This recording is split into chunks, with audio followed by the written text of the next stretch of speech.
Original Italian. You know, I trusted my gut, and that's exactly where the sub's going to go. So. Hold on. We've got a trade. Jake traded his second pick with me because I'm starved. Freshly sliced subs to go wherever you and your friends go. Jersey Mike's, a sub above.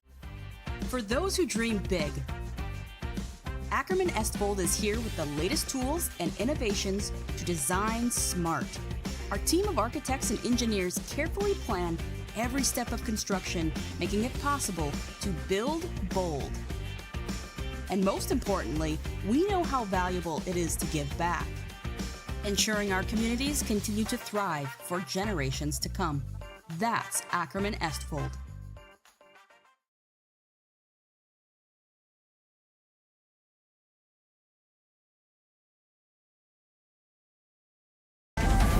Look at that hole open up. Oh, Ziska's going to cut free. He's over the 30. Gets the puck. Here comes Freak. He fires. Same play. Conklin with the slam on his hand.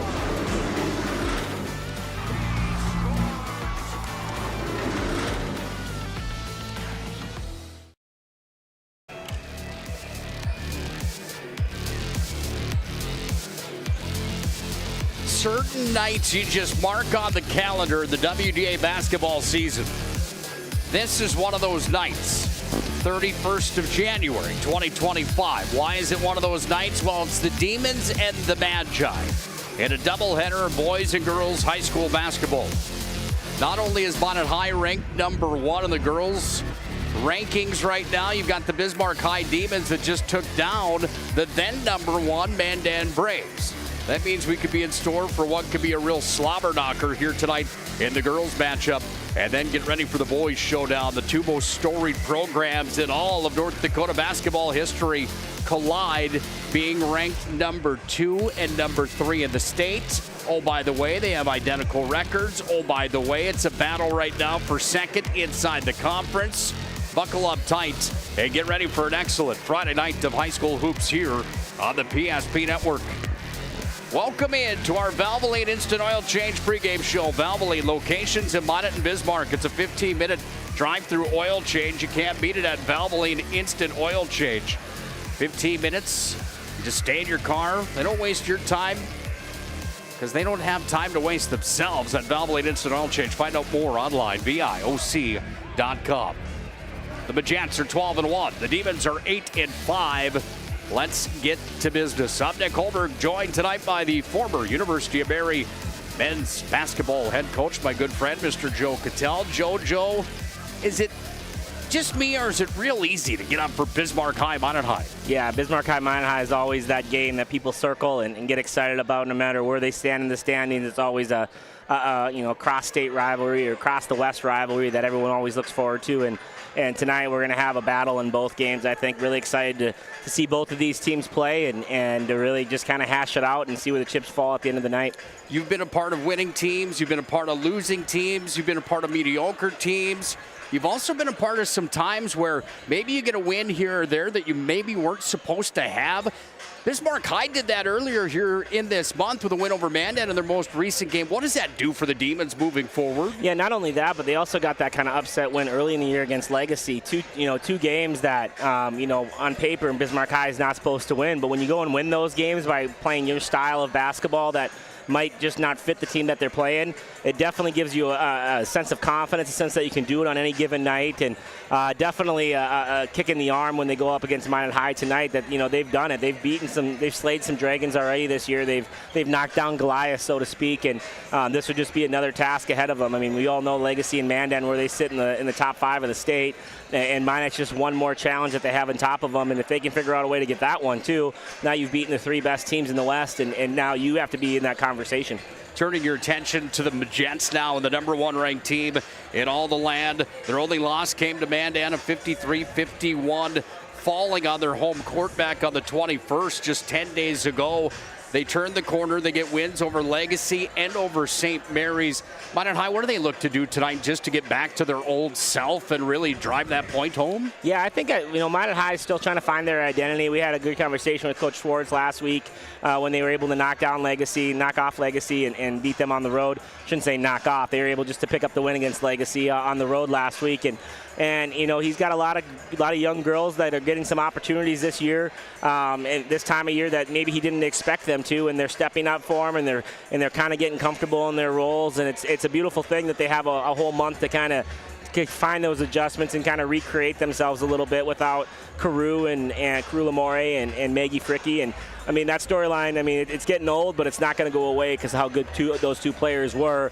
But it's going to be easier to forget about those two or move on past those two if the Barch and if the Knutsons and if the Rudes and if Deshawn and those girls can really start stepping up, Cindy Aberley, if those girls really start stepping up and prove to everybody that even though we've lost 2 bullets in our gun, we still have plenty left in there. Well, those bullets were big ones, though, Joe, to prove your point. 21 points on average for Fricky. By the way, she was the state tournament MVP as a 7th grader. Here in her junior year, she went down. Sounds like things are well for her after the knee surgery earlier on this week. We're thinking about you, Maggie, for sure. Then, of course, Carew Lamore. She went down averaging 10 points per night with 15 three-pointers on the season. Collectively, those two young ladies had 43s. That's a lot of production from outside the arc, isn't it? It is, and there's a stat that's not even ever going to be on paper, but just experience. They played so many games. They've won a state title together, and now Lili's kind of looking around saying, hey, none of these girls really won a state title with me for a few years ago, and so she's really got to be that solo leader and really help propel this team. Luckily, she's talented enough and got those broad shoulders to help carry a group, but not only the points and the production and the minutes that they were playing, but just the experience and the winning that they've been able to produce, those two players, obviously with help of a lot of players, but you can't replace that experience, and so now you just have to have other girls grow into that experience and gain experience exponentially and try to get caught up and get their minds right to go win a state title. They played earlier on this year. These two teams did. It was Minot High School that had the win on their home floor over Bismarck, 68-44. The matchup previous to that was at the Bismarck Event Center, the state semifinals a year ago, and it was Bismarck High that went on to play for a state title. Looking at the media pool inside of our state, Jerome's Collision Center presents this to you folks here tonight. Minot goes from number 2 up to number 1. Horace goes from 3 to 2. Mandan goes from 1 down to 3. Legacy moves up from 5 to 4, and Davie shuffles spots there into the number 4 spot. Guess who's receiving votes? Bismarck High, beating 2 of those 5 schools ahead of them. So, like you said earlier, this is one of those matchups that you just circle on the calendar, because if we're talking about two of the top 6 schools in the whole state playing tonight and last week of January, just an exciting time. And you mentioned that Minot High snuck out, picked up a pretty convincing win the first time. These two teams are way different since then. Bismarck has gotten 2 big wins with Legacy and Mandan, and Minot High's, learning how to play without Fricky and Lamore. So 2 completely different teams, and they saw each other a little over a month ago, but 2 still really good basketball teams, and hopefully we see a absolute barn burner tonight. Yeah, I think we certainly will. Speaking of different, by the way, last night I was in town over in Mandan for high school hockey. Minot High Mandan played. I spent the night, Country and Suites. They've got a water slide. My young man, Ike HULBERG, was with me. Speaking of being different, as a kid, I could go on that water slide 20 times without being tired. I got to drink this Red Bull before tonight's game, Joe, because I got a workout in the pool earlier on today. Yeah, carrying that kid up and down the slide is always a good time. Yeah, we'll be elevated tonight, no doubt about it. However, so will these teams. Bill Shetler and Jason Schwartz go toe-to-toe tonight, the Demons and the Majets. Game number 1 of 2 tonight here on the PSP Network, live from the Carl Guard. More of the Valvoline Instant Oil Change pregame show when we come back. To Morelli. Morelli trying to spin out. Dickinson is going to win the WDA title if they can hang on. They have done it. Oh my goodness. The Midgets are WDA champions.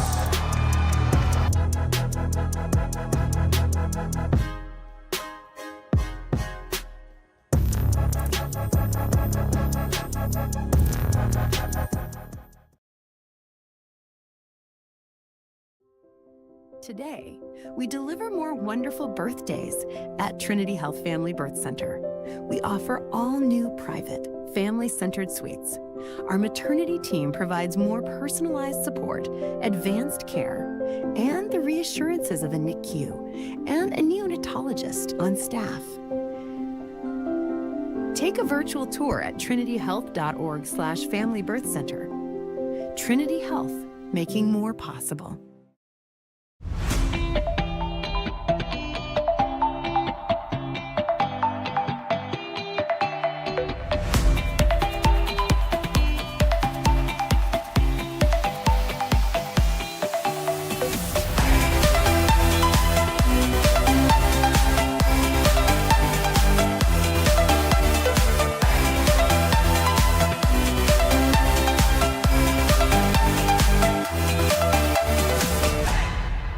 Being in business for over 25 years, we've learned a lot about why local matters. Unlike those guys, we take pride in our work and back our tires with our Plus Plan guarantee to get the most out of your tire's lifespan. Are the tires the same size on all the sides? We strive to provide great value to our guests and lowest prices guaranteed.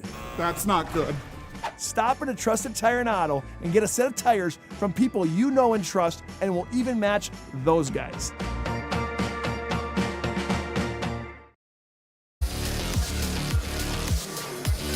Valvoline Instant Oil Change pregame show rolls on from the Carl Guard. 12-1, Minot High School. 8-5, Bismarck High collide tonight here on the PSP Network. Valvoline Instant Oil Change. Their technicians typically perform a full oil change service in about 15 minutes, Joe. It really is special. It's quick, gets you back on the road in a quick hurry. They do a fantastic job at Valvoline Instant Oil Change. Before we go any further, time to take a look at tonight's BSN Fan of the Night. Those beanies are a huge hit, my friend. I'm telling you right now that I've got one. I wear it. And tonight, young man of the North Carolina jersey takes it. Jordan jersey. Gotta like that, don't you? BSN creates exclusive personalized solutions for North Dakota high school and collegiate programs. I told him to give me a Tiger Woods fist pump. I don't think he knew who Tiger Woods was, so I got to get my references better from here on out. If you want one of those BSN beanies that say PSP Network and Nike, you ought to make sure to track us down inside the gym. And of course, if you're looking for team swag, coaches apparel, branding, fan wear, you name it, BSN will do it all. Contact your local BSN sales pros today. In Western North Dakota, talk to our very own Scott Woodmansey. Greg Foster, Naomi Erdahl, Nate Zockman are the gentlemen to my right. The sales manager, Mr. Joe KITTELL. Good swag at BSN, no doubt about it. These two teams looking to get swaggy here tonight. A statement win for Bismarck High over Mandan earlier on here this month in their last game. Minot High with a statement game maybe against Mandan that proved that they were human after being ranked #1 all year long. And now these two teams come together in this showdown. And for Minot High School, the same thing remains each and every night, it seems, Joe, and that's Lily Bell. This young lady is something special. How do you like having the amount of games still remaining for Lily on her junior season, reaching 2,000 career points earlier on this week? Yeah, I can't even fathom how many points that is. She's been doing it at such a high level for such a long time, and an extremely rare talent. And as a Chief fan, you know, I hate all the people saying, you know, like booing Mahomes and wanting, you know, when you have greatness in front of you, enjoy it. And right now in the state of North Dakota, we have Lily Bell, and you know, take a time, watch a game, sit in the stands, turn on PSP, because you're not going to see a basketball player like her come around in a long time. And I remember being a kid watching Jeff Boschee play, and it's very similar to that. We're watching greatness walk through our state right now, and just take your time to enjoy it and be able to tell your kids someday, I remember watching Lily Bell play, you know, and that's it's something special that she's been able to do for sure. Yeah, good call. And really, with 2,000 points, and not to get the cart too far in front of the horse here, Joe, but she's got close to 34 games possibly left in her high school career, averaging 30 per night. There's records that are going to be shattered Stone Cold Steve Austin style here. Yeah, no doubt. And you know, the one thing that I think Lily will tell you, though, is she just wants another one of those championships. She wants to be standing at the end of the night and go out as a champion, be known as a champion. But yeah, she's going to hold every Minot High record for a really long time. She's going to hold a lot of the state records for a really long time. I don't care how talented you are as a 7th or 8th grader and you're getting all those varsity minutes, still trying to average 26 points and 26 half points a game. I mean, it's night in, night out that she's putting up these performances. Yeah, and she's dominating right now, 26.5 like you mentioned. It's crazy when it's expected. Like, right, whenever, like, when greatness comes through, you just expect to see 30 points out of them. And if she has a 26-point night tonight, I'll be like, kind of a quiet night for Lily. You know, like, that's just a crazy thing to think about is how good she is, that it's expected to score 30, 40 points every night. Yeah, that's really wild when you touch on that. When you look at somebody like Falkley averaging 18.4. How about the freshman from Minot North, Liskowski, averaging 20 per night right now? We don't see anybody on this list from the start of the week. By the way, these numbers compiled at the beginning of the week from the WDA website.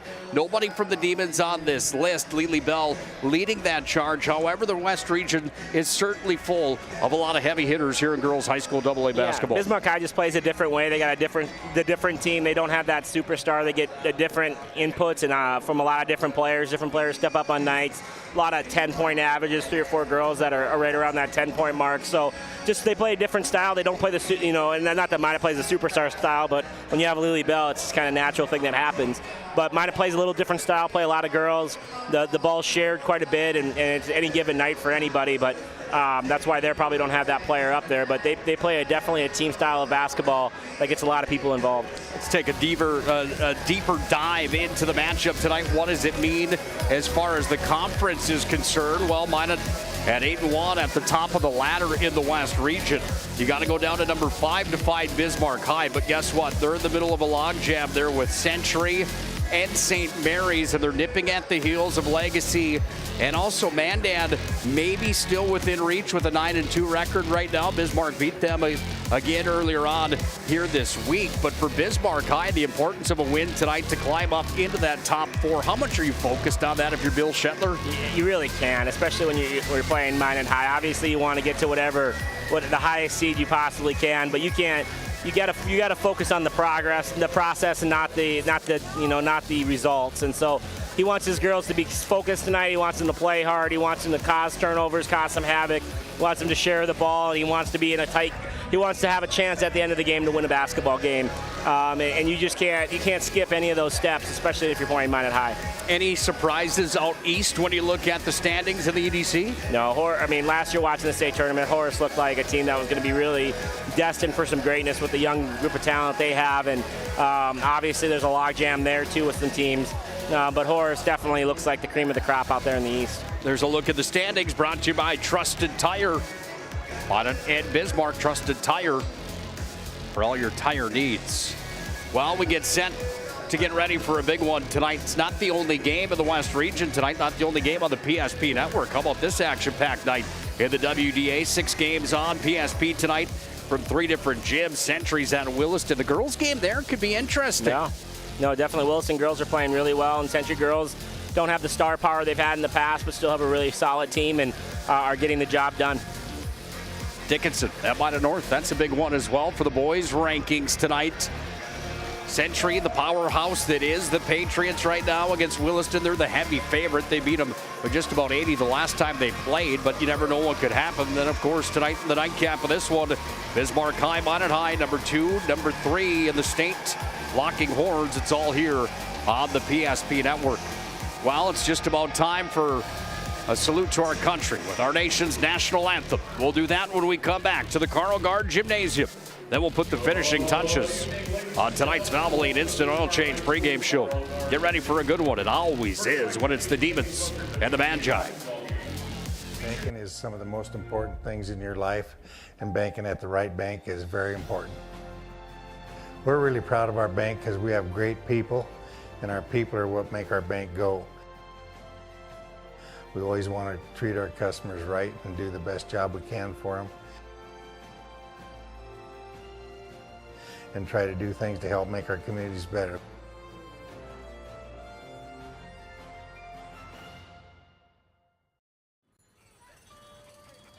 That sinking feeling you get when this happens? That's oil change-anxiety. The anxiety of being without a car with a billion things to do. The fear of being overcharged. The stress of not knowing where to go or who to trust. But you never get those feelings at Valvoline Instant Oil Change, where you can watch us work right from your car, and we finish up in about 15 minutes. We changed your oil and did our 18-point safety check. Valvoline Instant Oil Change. Service you can see, experts you can trust. Magic City Home Leisure is excited to introduce the fabulous addition of the Master Spas line, including the phenomenal Michael Phelps Swim Spas. Enjoy the relaxing health benefits and enjoy 0% financing up to 72 months or up to $5,000 off on all spas. You'll also find $2,000 off the MSRP on all pools, swim spas, and saunas. Come see for yourself the outstanding lineup of Master Spas, including the Michael Phelps Swim Spas, exclusively at Magic City Home Leisure.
God bless our servicemen and women. God bless our veterans. God bless America. Playing of our nation's national anthem, the Star-Spangled Banner tonight. Something about that song at the sporting events that just sets the tone, doesn't it, Joe? It's like Pavlov's dog, right? You give him a treat every time he does something right. After the Star-Spangled Banner, you know you're going to be in for a good athletic event.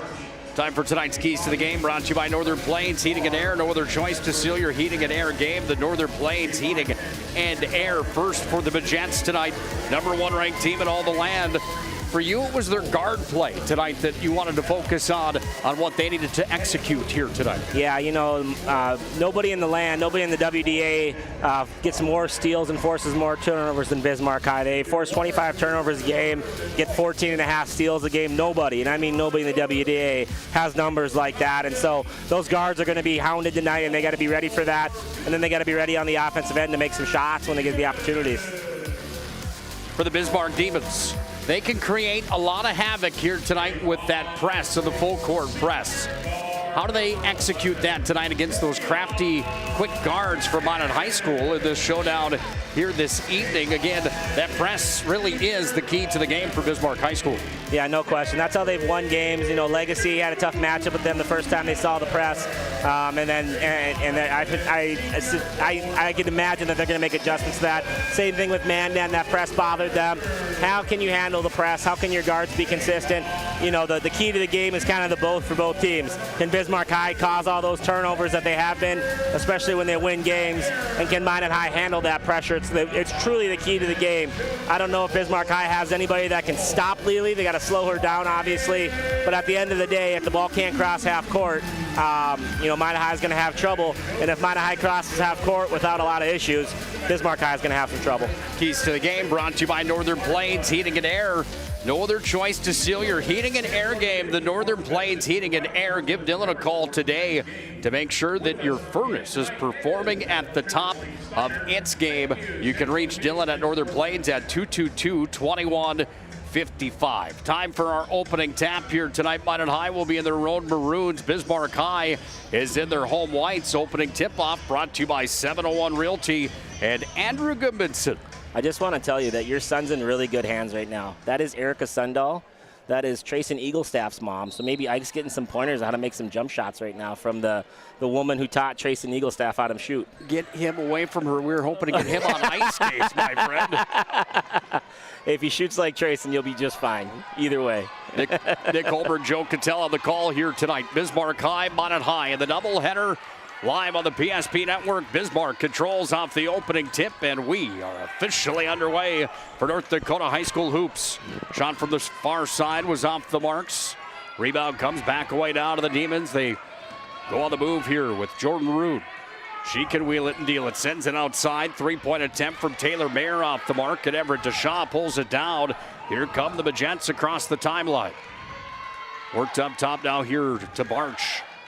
Sends it over to Aberly. Inside to Lily Bell. Just reached 2,000 career points in her junior year. First attempt for Lily's off the mark. Yeah, good sign though. Minot had no troubles breaking the press or getting across half court and got it right to their go-to player 5 feet from the hoop. She'll make that more times than she misses. Jordan Rude.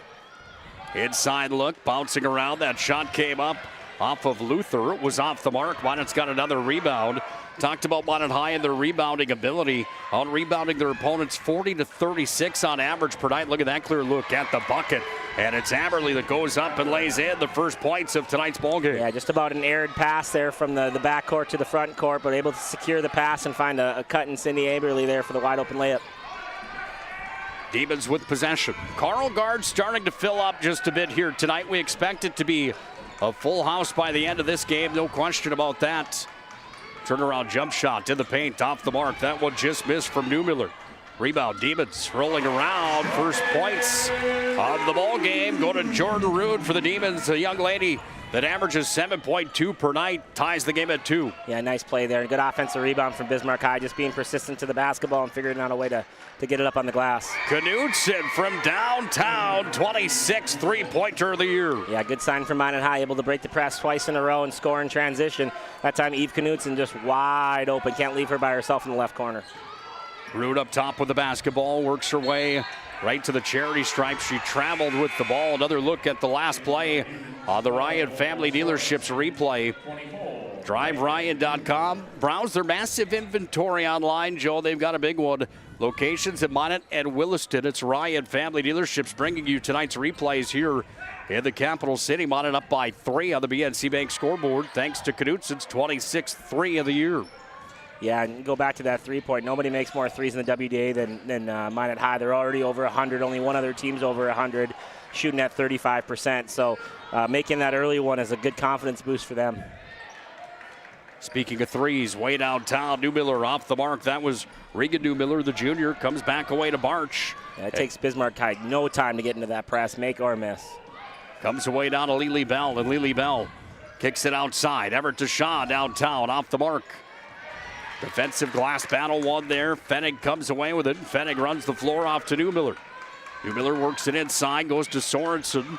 She spins it back up top. Now the dribble drive comes Sorensen. Moved it away, Newmiller, excuse me. Newmiller to Newmiller, back on the far side wing.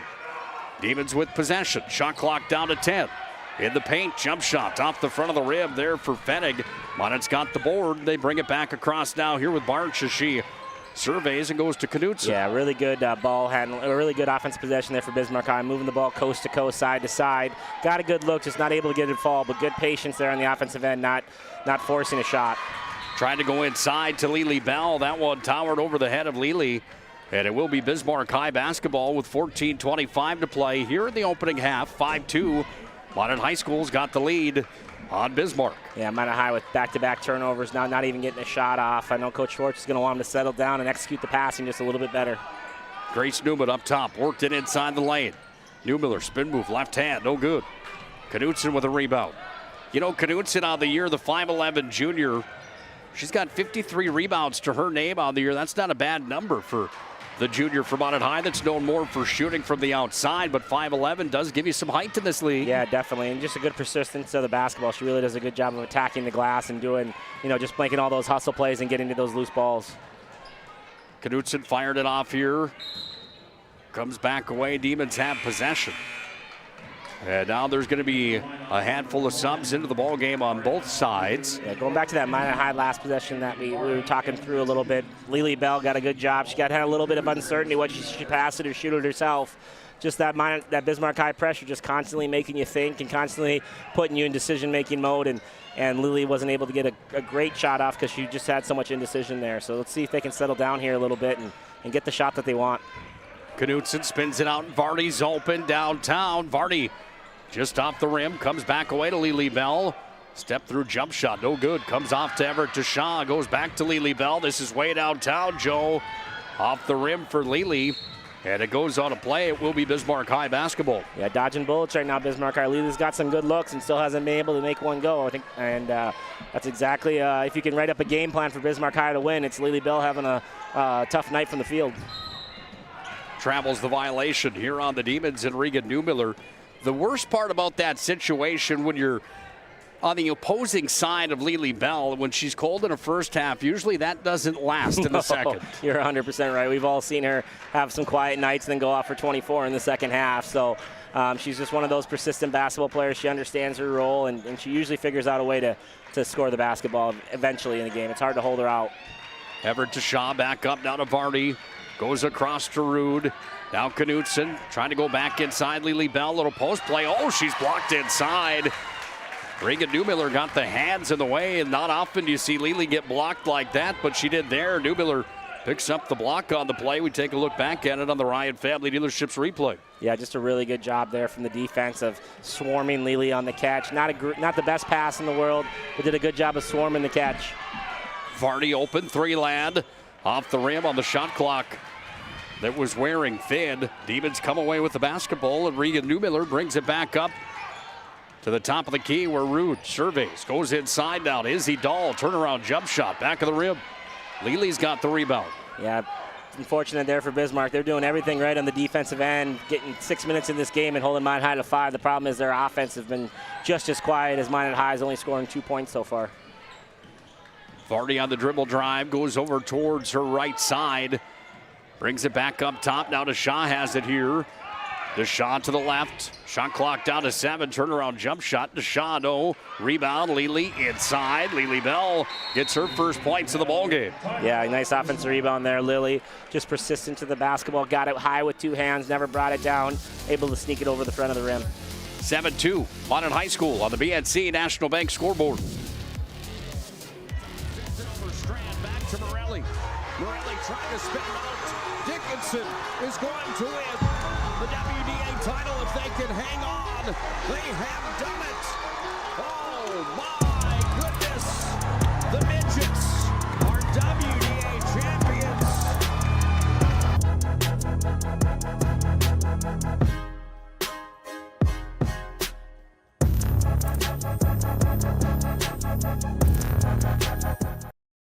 What's up, brother? Well, you see the promo for PSP Plus. Tournament coverage coming up. Joe, how do you like this? Exclusive broadcast home for WDA hockey, WDA basketball, girls Region 3, boys A Region 3, boys B4, boys B3, the AB qualifier, District 6 girls and boys, and District 8 boys coming to the PSP network. Good back cut there. Really nice play. Yes, it was, and the point is there. Taylor Mayer's got her first of the game. Yeah, good back cut there, and that nice offensive set there for Bismarck. But yeah, go back to your promo there. Quite haven't told my wife yet of all those dates, so if you could keep that quiet for a couple more hours, I'd appreciate that. Yeah, let's get through the Friday night first.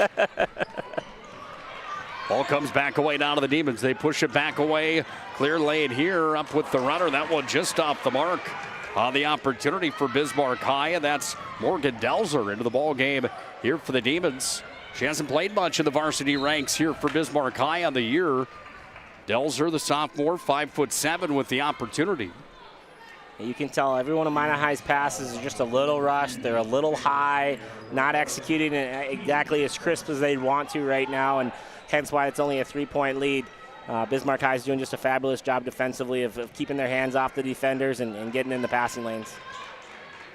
When a group like Minot High wins the state title back in 2022 with as much youth as they had, being ranked #1 all last year, being ranked all #1 the year prior, I mean, this is a Magent team that has had the target on their back every single night inside the conference for the last 3 years now, Joe. And the expectation is that they win, and not only do they win, but they dominate. That really can't be the expectation, though, can it? It's hard. I mean, obviously, that's the expectation, and that's not necessarily their expectation. They want to go out and perform well every night.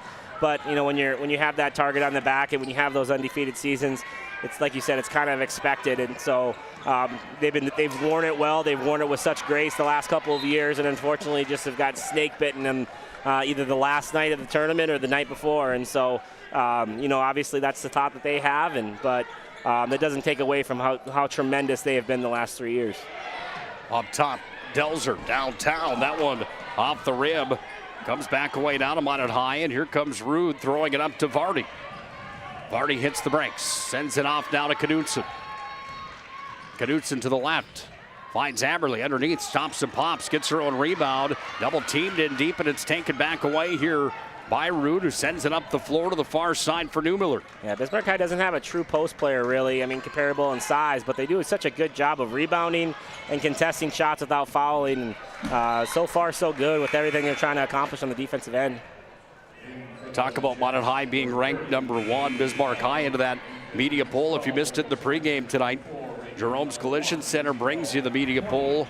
Minot, Horace, Mandan, Legacy, Davies, and Bismarck, all according to the media, are the teams that are in the hunt and the ones that have a shot at that state title. There's some others that probably could sneak in though, Joe, and maybe create some havoc at tournament time. 100%, and I've never seen a WDA tournament on the girls or guys side that doesn't have an upset in it. So someone's always going to get left home that on paper you think should get there. Barge from way downtown, swish. Yeah, second three of the first half here from Minot High. Knudsen and Barge both have one now, and they're able to stretch that to a 2-possession lead. Up top, Dahl trying to counter. She does. Bingo. Great answer from Bismarck High. And the big thing about Bismarck High, even though they press on Mason and miss, your press is just so much more effective off make. So if you can get some offense going, you get that press set up a little bit better and force a few more turnovers. That's the 4th Minot High turnover so far here in the first 9 minutes. That was your key to the game tonight, and it's certainly working for the Demons right now, trailing Minot High here by 3 at 10-7 on the BNC Bank scoreboard. BNC.bank, locations in North Dakota and Arizona. Find them online, bnc.bank. Shot from the outside wing. Off the rim, Lily Bell pulls it down. Lily runs it up here into the hands of Rude. She'll wait, side of the glass, puts it in. Ariana Rude's first field goal. Yeah, really good job there of just pressing the issue on the, Bismarck High pressed on the mess there, but they didn't get anybody back, and so able to outlet that ball deep to the other side of the floor and get a wide open layup. Round the horn for the Demons it comes. Worked away to the far side. This is a 3 attempt from Luther that's off the mark. A lot of talk early on about Minot High School here in this ball game. Carried the basketball to Knudsen. Yeah, 5 turnovers now to Bismarck High's 3. Kind of the factor right now that's keeping Bismarck High in this game with such a slow start on the offensive end. Bismarck High in the program, their last state title came in 2009. Last region title back in 2014. They got to the big dance last year. Almost won a state title, but it was Davies that took the crown. Reagan Neumiller downtown, nothing but net. Yeah, big 3 there from Neumiller. Good answer off the turnover. Nothing better for a coach to see a turnover than a score. Cuts those leads back real fast. On the drive, Barch left hand. No, down with the basketball came Opal Sorensen. They're going to say it's Minot High basketball as Sorensen hit the end line. Yeah, on a jump ball, I think it was. So I think it was a tie-up. Thank you, partner. Yep. Timeout on the floor brought to you by First International Bank and Trust. First International Bank and Trust, full-service, family-owned, independent community bank built on the bond between our employees and customers. Founded in 1910 and growing to serve rural and urban communities across Arizona, Minnesota, North Dakota, South Dakota. They're everywhere. Find them online, fibt.com. Gents, by 2. Think of frontiers as pages in a history book, a time gone by. But even in this modern world, there are new frontiers to conquer. Whether you're tending the land to grow a better tomorrow or growing a business for new opportunities, the work you do powers the world. Exploring the frontier means stepping forward, shaping the future for yourself and for those around you. First International Bank and Trust, helping you live first, one step at a time. Tonight's game on the PSP Network proudly brought to you by our friends at Planet Pizza. Planet Pizza proudly serving the Magic City for over 25 years. They've got the largest laser tag playground in the region. They've got the best pizza on the planet as well. Planet Pizza, try their lunch buffet Monday through Friday, 11 to 2. They will deliver tonight too, by the way. Just not to Bismarck? Probably not to Bismarck, unfortunately. Come on, Mueller. And I could go for a Blue Buffalo tonight. I'm not Just saying that sounds pretty tasty right about now. Nice play there. End out coming out of the timeout. Lily enters it, slips right into the post, gets great deep position, and able to go up easily with two hands. When your best player can get easy shots like that, life is pretty good. Lily's got 4 in the ball game. Ball comes back away to the Demons. Now Sorensen. Oh, there's collision inside the lane. Down to the ground with number 22, Grace Newman. Yeah, really clean game so far right now. Only 3 fouls called in the first 10 minutes. Obviously, quite a few turnovers, 8 turnovers in the game so far for both, if you combine both teams. But very clean ball game, not a lot of whistles. Bismarck high to inbound the basketball. We'll get a Planet Pizza live looking coming up from Minot North High School coming up in just a moment. They play Dickinson tonight. Bryce Gutnick, Owen Patterson on the call of that one. Dallas Hansen has Century at Williston tonight. Joe KITTELL alongside of yours truly, Nick Hulberg here on the PSP Network. Bismarck Century and the dominance that they had in the girls' high school basketball ranks for all those years, Joe. And it's not that Bismarck Century is no longer existent. They're still here. They just aren't the power that they once were. Downtown, Barch has another 3. A nice shot from Barch. Another 3 in transition. Killer for Bismarck High. Another First International Bank and Trust timeout on the court. We'll finish that thought when we come back to the Carl Guard. Magicians 17, Demons 10. Here with 7:22 left in the opening half.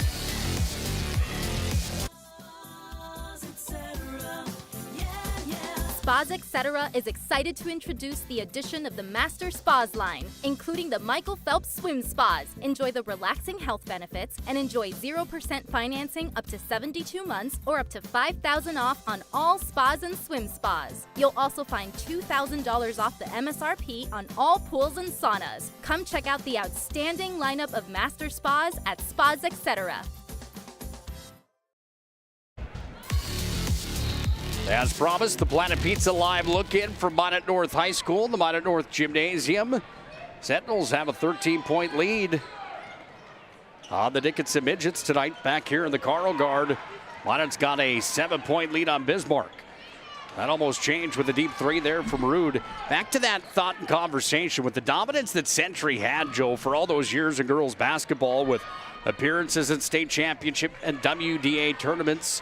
The way that they dominated, there just wasn't room for anybody else, including Bismarck or Minot or Mandan or anybody else. Yeah, they definitely had the athletes, they had the Division I talent, they had the depth, they kind of had the whole gauntlet. And like you're right on the money. They were in first or second place every year there for 4 or 5 years, and it's changed. You know, Century's a little bit back to normal now. I know they got a lot of good young girls coming up in the program that they're excited about.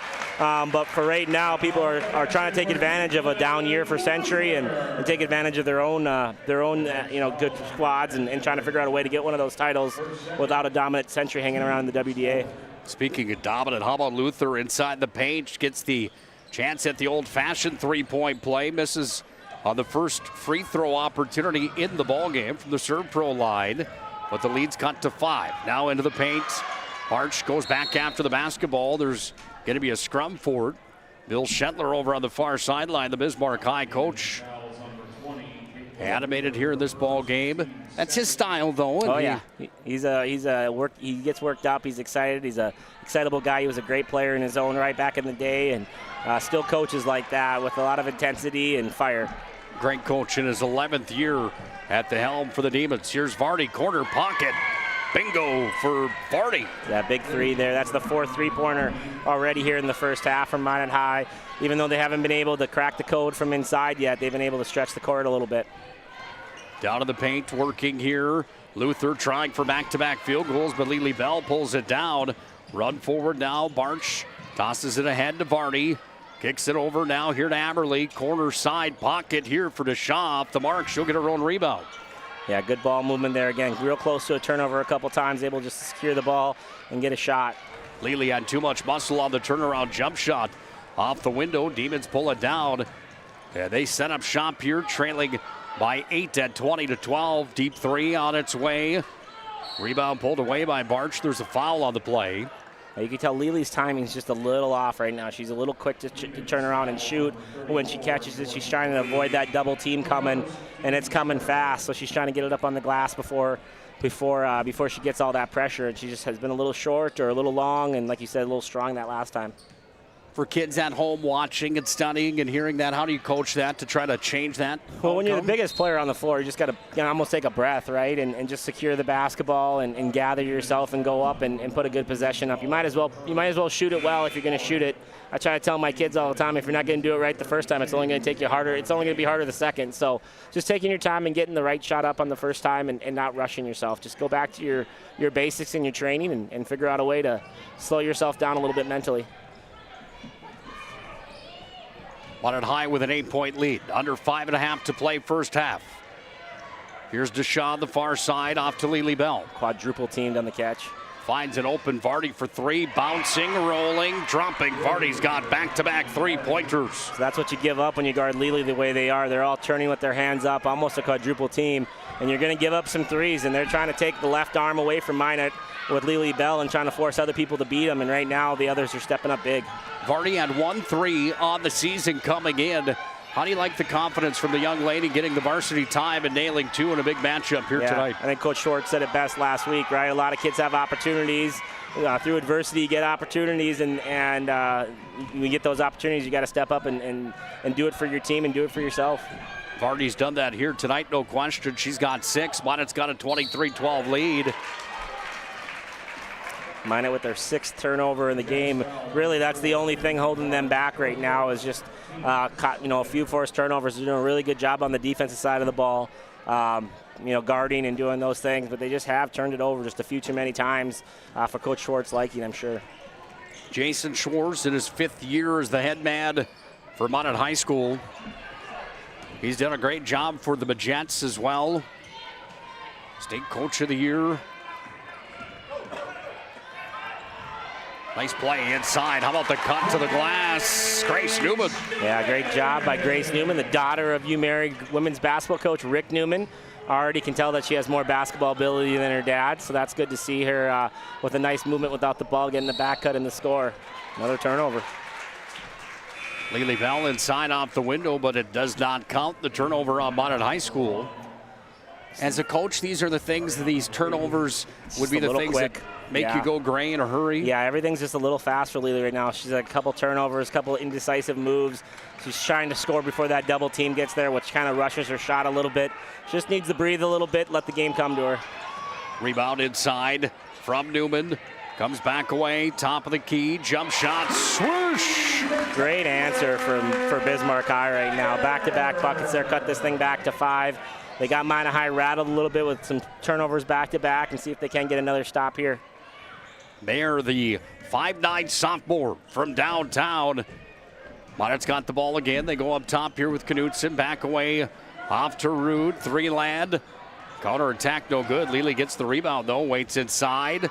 Rolls around. Lily Bell's got 6 in the ballgame. And you see that little shot fake she gave there. That's exactly what she needs to do. Just slow herself down, get a shot fake, gather, stare at the rim just a half second longer, and knock down the bucket. Really good adjustment there from Lily. Just kind of taking a breath and slowing herself down and realizing that she's going to make that bucket if she just takes her time.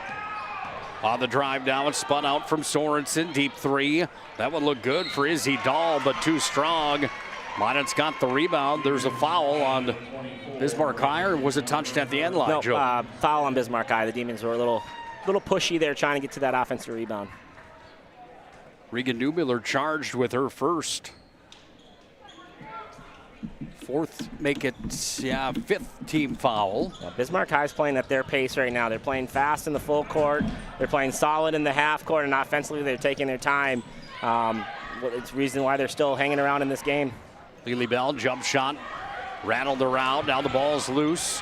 Away with it come the Demons, and out is Taya Fettig, and she'll cross the Demons stamp right at center court.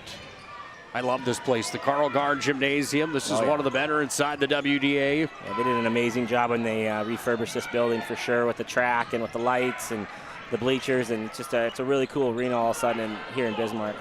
Jump shot from downtown again. Back to back. Taya Fettig with her first three-pointer in the ballgame. Yeah, no fear right now from Bismarck High. They've been in these situations against the top teams in the West, and they know how to play in them and able to keep this thing a two-possession game. Knudsen with the answer, no. Had the attempt. Ball goes on a play over on the far side off of Lily Bell. And it will be Demon basketball. Yeah, right now Minot High's dying by the three and living by the three. And when they're making them, it looks great, and they're building the lead. When they're missing them, Bismarck High's been able to come back. So just something to talk about is continue to work that ball inside. Even though there's quadruple teamed in there, Lily will find an open shooter if she can't score it herself.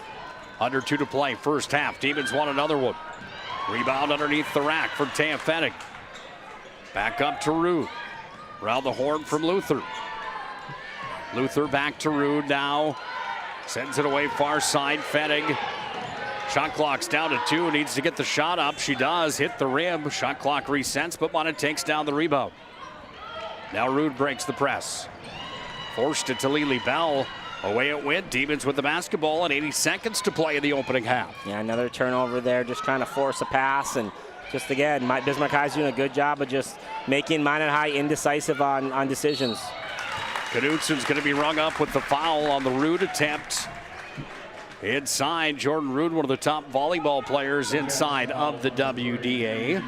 Good on the basketball floor as well. She averages 7.2 per night right now, and 13 three-pointers on the year for her. The 5'10 junior with her first trip to the Serve Pro free throw line, where she shoots 70% on the year. Yeah, good player, good free throw shooter, good athlete. Demons are now 1 for 2 from the stripe in the ball game. Rude 1 for 1. And Bismarck High cutting the lead down to 4. As Rude will get set for her second opportunity from the Serve Pro stripe. Knocks them both. What a good answer. Minot High built this lead up to 7, I think maybe even 8. And they've been charging back here, making some shots, getting some post edges, forcing some turnovers. Really good job from Bismarck High's answer here to Minot's run a minute ago. Barch with the basketball. Under a minute to play, opening half. Back down to Shaw. Long 2 on its way. Rimmed in, then out. Knudsen down with the rebound. Scrubbing forward. Puts it up off the window and in. How about the second effort from Eve Knudsen? Yeah, just going after an offensive rebound and then attacking the glass immediately before the defense could get themselves set back up. Good job from Eve Knudsen. Just, again, not living by the 3, going in there and attacking the glass and trying to make a play for her team. On it with a 5-point lead. Demons trying to cut into it. Down comes Barch with the basketball. Shot clock is off. 24 seconds to play in the opening half. Important possession here. See if they can't keep that 2-possession lead. Move the ball around and try to get an easy bucket. Aberley downtown. Went off the shot clock. It looked like they didn't blow it dead. Demons will get the last shot to the opening half. Rude fires it across far side. Maybe they won't. It went off of the hands of Aberley with 4.5 to play. Yeah, the Demons have one more chance here, Joe, trailing by 5 at 27-22 on the BNC Bank scoreboard. Yeah, for sure. Getting right inside to Rude there, not able to score it. Going to get a foul. Well, jump ball. They'll stay there. They still got .2. Not a lot of time to do anything with this besides tap it in. Well, one more opportunity has to be an alley-oop. Yeah, they might put a little bit more time on the clock. I don't think they're going to, though. You don't have time to catch it. Everything here has to be a tip. You have to have like 0.5 or 0.6. Yeah, once she gathers it in the hand, the ref instantly blows that one off. We've reached halftime. Minot High 27, Bismarck High 22 on the BNC National Bank scoreboard. Magic Towing halftime report comes up next here on the PSP Network. On the PSP Network is proudly brought to you by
Make sure to like and follow the PSP Network on all social media platforms and hit that subscribe button on YouTube. PSP Network. It's game day. An injury can happen anywhere, at any time, to anyone. It's not really something you can schedule on your calendar. But when it happens to you and it's not your fault, there's one law firm to remember. That firm is Schweigert, Clemene, and McBride. We live here and take pride in helping our community. We know this area inside and out. We put in the work and fight for what's right so justice can prevail for you. That is what we're all about. We're on your side. We're Schweigert, Clemene, and McBride. The foundation of the financial planning approach at Legacy Financial Partners is a personal relationship. Our unique and collaborative approach to financial planning starts with your dreams, not just the numbers. We will work with you regularly to take action to update your plan as your needs evolve, recommending products and services that are right for your situation.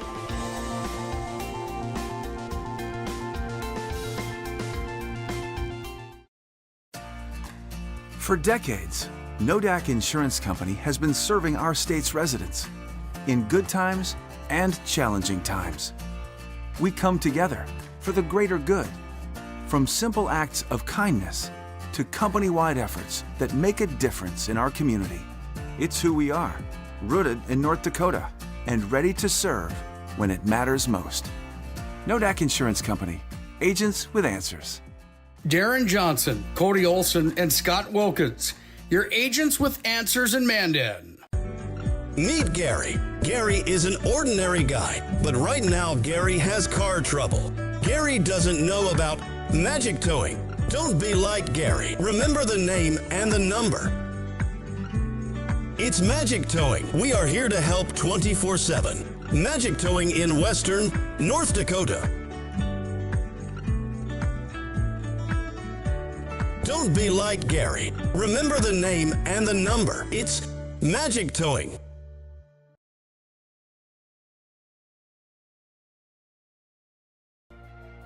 Banking is some of the most important things in your life, and banking at the right bank is very important. We're really proud of our bank because we have great people, and our people are what make our bank go. We always want to treat our customers right and do the best job we can for them, and try to do things to help make our communities better. Things in your life, and banking at the right bank is very important. We're really proud of our bank because we have great people, and our people are what make our bank go. We always want to treat our customers right and do the best job we can for them, and try to do things to help make our communities better.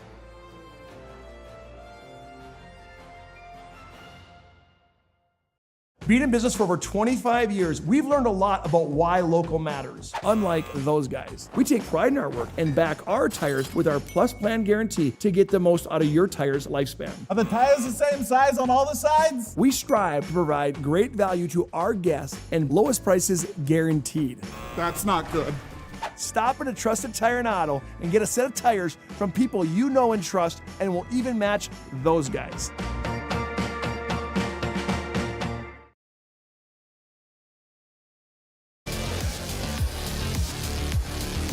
We've reached halftime. Minot High's got themselves a 5-point lead on the BNC National Bank scoreboard. Nick Hulberg, Joe KITTELL on the call. Magic Towing halftime report. You blow it, we tow it. Put this number in your phone now. You'll be glad you did. 701-509-4011. It's Magic Towing bringing you our halftime report. Partner, your thoughts overall that first half of basketball? Pretty good game. Yeah, if you like defense, you're definitely in for a treat right now. Both teams are really playing at their pace defensively. Bismarck High's done a good job of setting the tone with the press, causing some turnovers, really causing some trouble for Lily Bell around the rim, kind of getting her to speed up a little bit. And then on the offensive end, they're taking their time. They're working the ball around. They're getting the shots that they want to do. They're not afraid to go inside.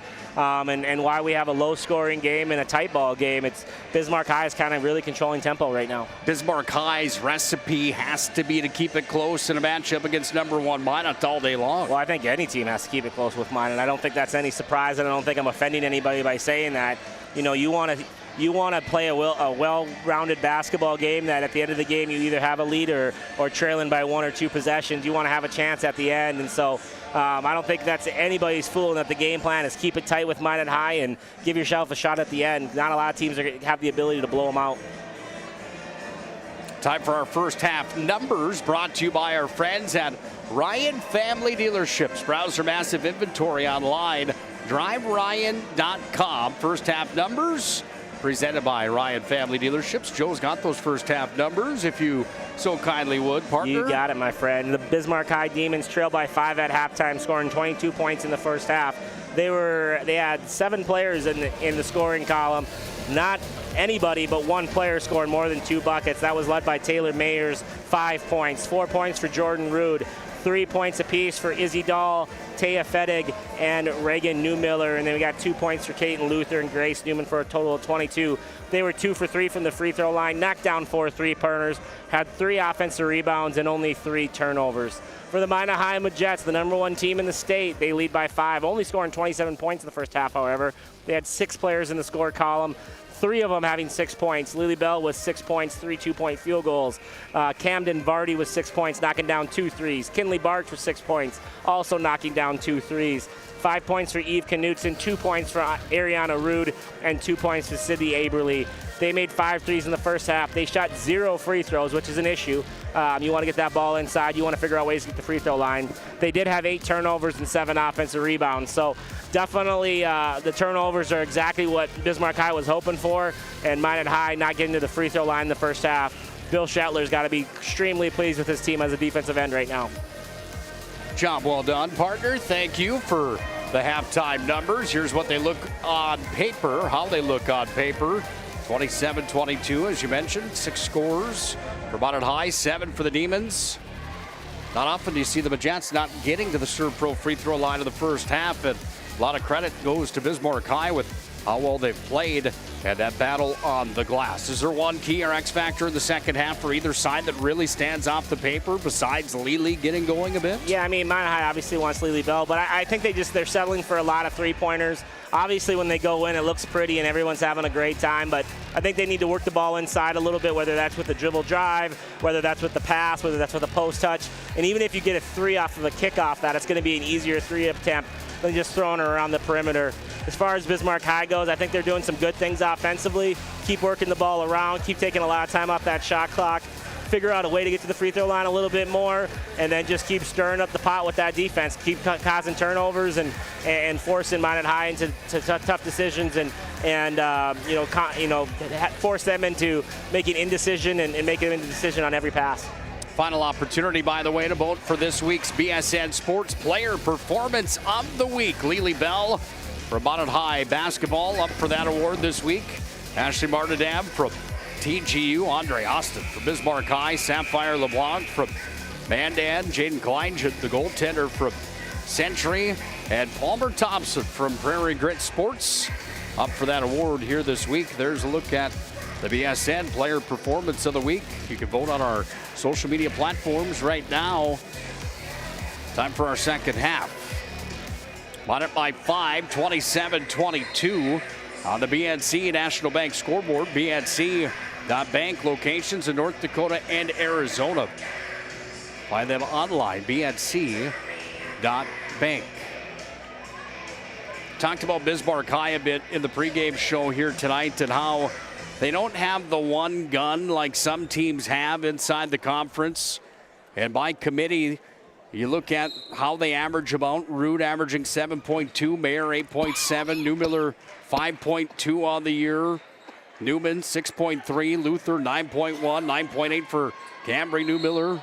3.3 for Fennig. 1.8 for Johnner and Izzy Dahl with 5.3.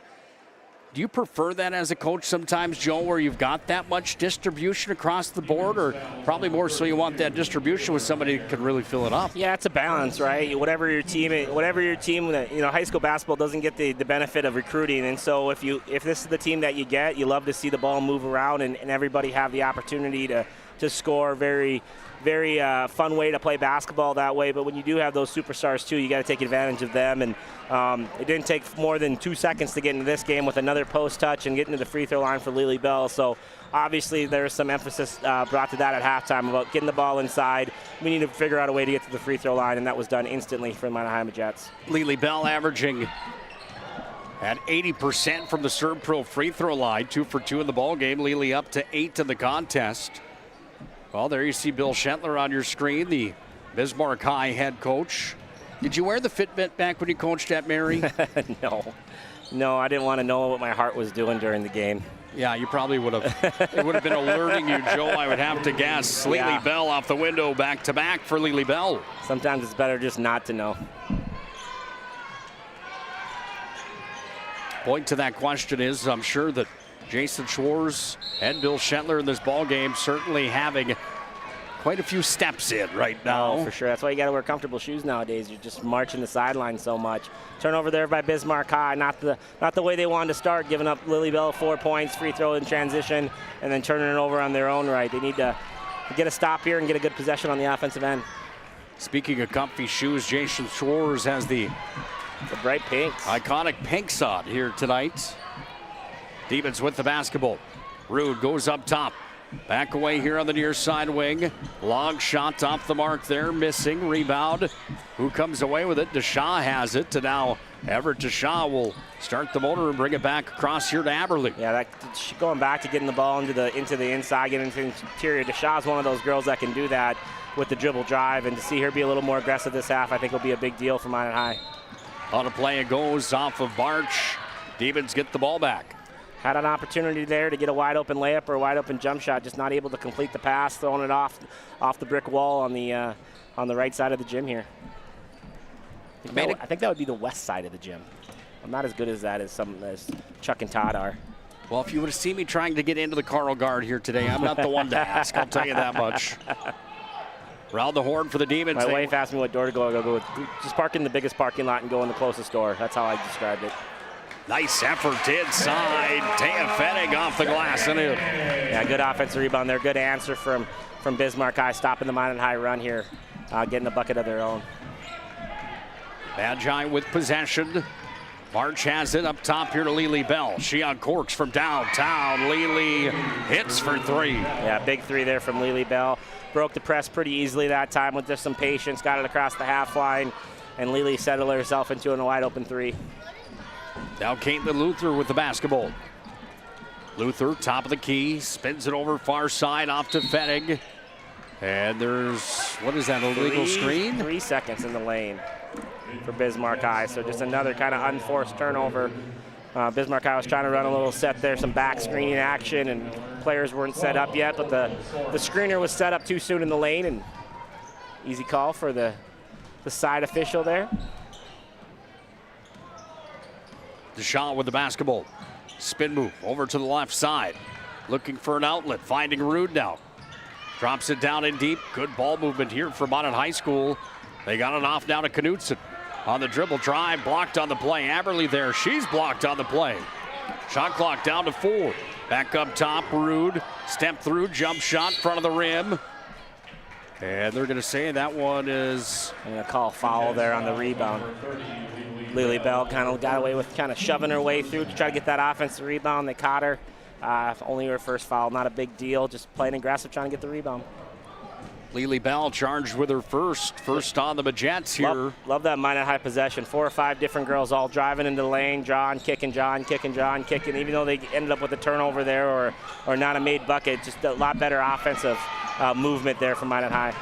Lily Bell down onto the ground, scrubbing for the basketball. That lady Telling you, she's got the heart of a lion, doesn't she? Yeah, and when your best player is willing to lay herself and lay her body on the line, it just sparks the rest of the team to do the same. Another look at it on the Ryan Family Dealerships replay. Big three there. As we look at that, we apologize because Taylor Mayer bags from downtown. Second made three in the ballgame. Taylor, the leading scorer for Bismarck High with 8, knocking down 2 threes like you just said. Great answer for Bismarck High. They're just staying within arm length right now. Lely step back jump shot long. 2. Lely starting to feel it after completing for 6 points in the first half. Lely motoring right now. She's got herself 9 in the second half. Yeah, HULBERG the prophet. Lily Bell has a slow first half, always going to have a big second half, and so far that prophecy is coming true. Yeah, how do you like that? I think that's kind of like, oh, really? Inside, Aberly count the bucket, and the foul is Aberly. We'll go to the Serve Pro free throw line for the and one.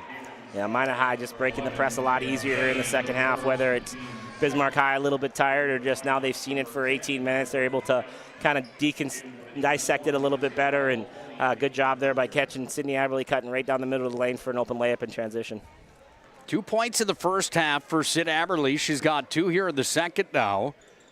92 rebounds on the year for that young lady, and she's one of those role players from Minot High that certainly deserves a lot of credit. We had her as our player of the game last week when Minot beat Legacy over at Legacy High School. And what was it about her game that impressed you so much, Joe? I just thought she did a lot of the little things, and big three there for Caitlin Luther. But I think she did a lot of the little things, and she had to guard a lot of tough assignments in that game, with all the big players that Legacy has. And just one of those she was definitely a role player, so to speak, with before all the injuries, and now she's really emerging as one of the stars or one of the go-to players for Minot High as far as just her style of play and what she's able to bring to the floor. Caitlin Luther with a big three-pointer, cutting the lead back to 8. Minot with possession of the basketball. Yeah, a lot more offense in this half so far. The ball seems to be going into the hoop a little bit easier. Deshaw pulls away the rebound.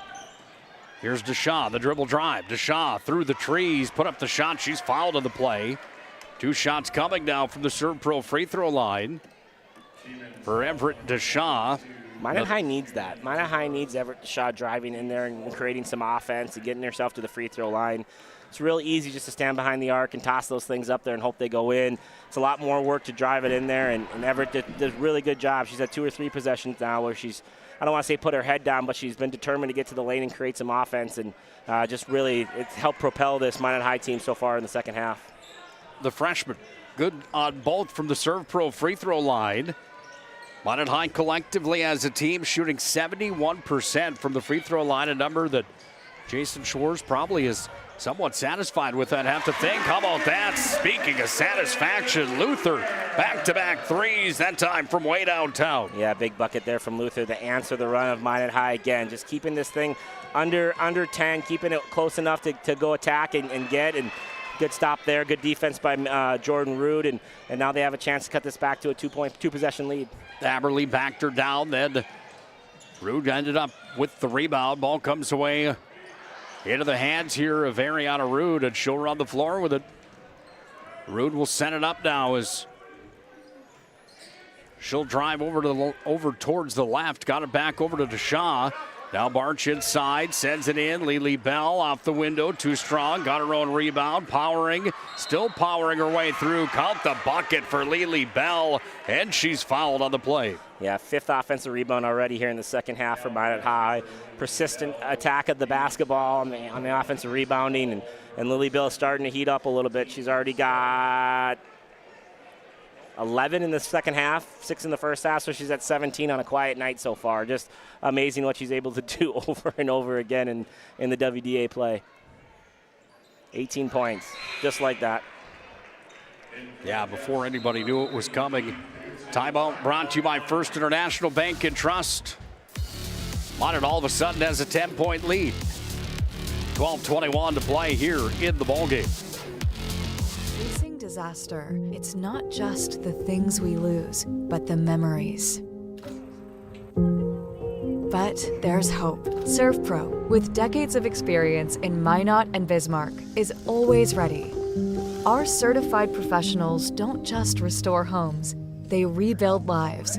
Because to us, you're not just a client, you're family.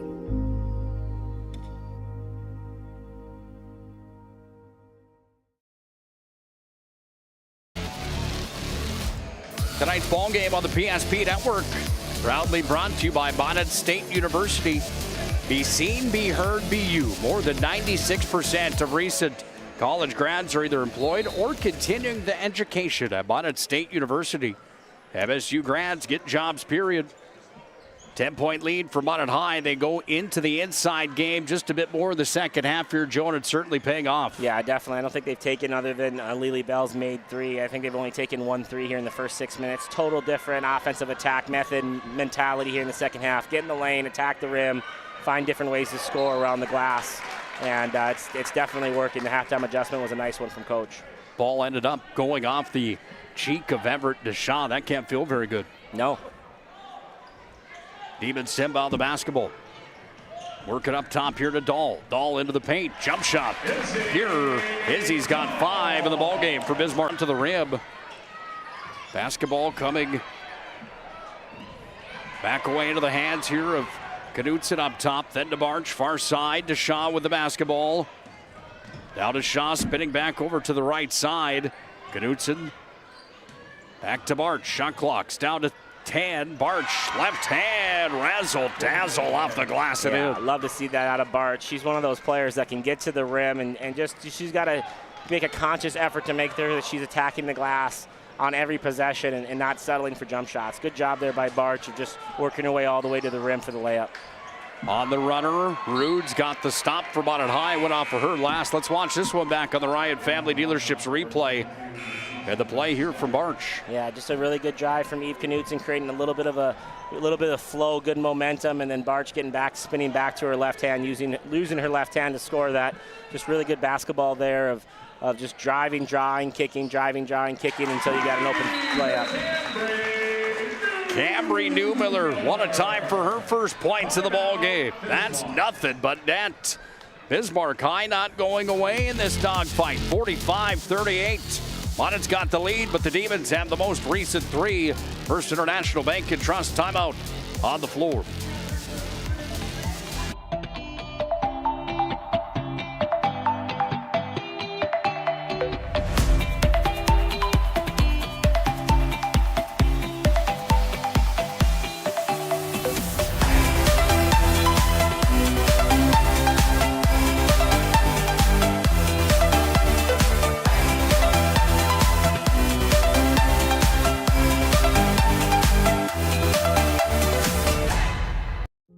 Facing disaster, it's not just the things we lose, but the memories.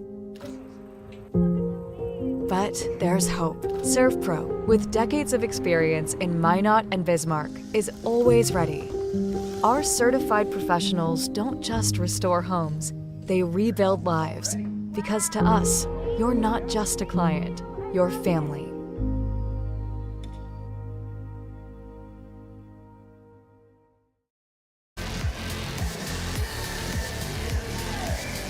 Bismarck High has nailed 6 field goals in the second half. 4 of them come from behind the 3-point line.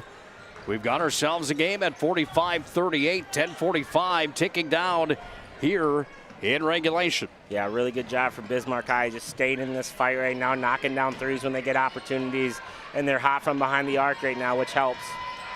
Nick HULBERG, Joe KITTELL on the call here from the Carl Guard in Bismarck. Home to the Demons. Mentioned that I liked this place earlier. One of my favorite features is how they dim the lights in the seats, almost like a professional boxing match, right? if you will. How about the shooter's touch that time? Eve Knutson, second 3 in the game. Yeah, good job. Eve set a little handoff there for Lily Bell. Lily Bell came off of it, drew two, was able to kick back to Eve Knutson for a wide open layup, or a wide open 3. Izzy Dahl downtown. She's got the counter. Yeah, really impressed with this Bismarck High team. They don't blink when something happens to them. They just get back into their press, so they get back into their offensive flow, and they're a very confident bunch knocking down shots right now. Sissy Stevick into the ball game, the 8th grader from Minot High. Just off the mark. Demons back within 7. Not being rattled is such a piece to sports, isn't it? How about that leak through? Yeah, Grace Newman with the second backdoor cut of the game for a wide open layup. I know I said it in the first half, but I think she's already scored more points than her dad ever did in the high school basketball game in Fessenden. Head coach Rick Newman at Mary. He's already texted me complaining about the first time I mentioned his name, so got to do it twice. Deep three. That one off the mark. She got all of her ability from her mom. There's no question. The Bockham genes are strong in that one. Yeah, now you're just driving the point Matt home. Mark and the Bockham genes are strong in that Newman girl. Demons handle the basketball. Trailing by 5. This has been a good one tonight. We knew it would be. Travels the violation.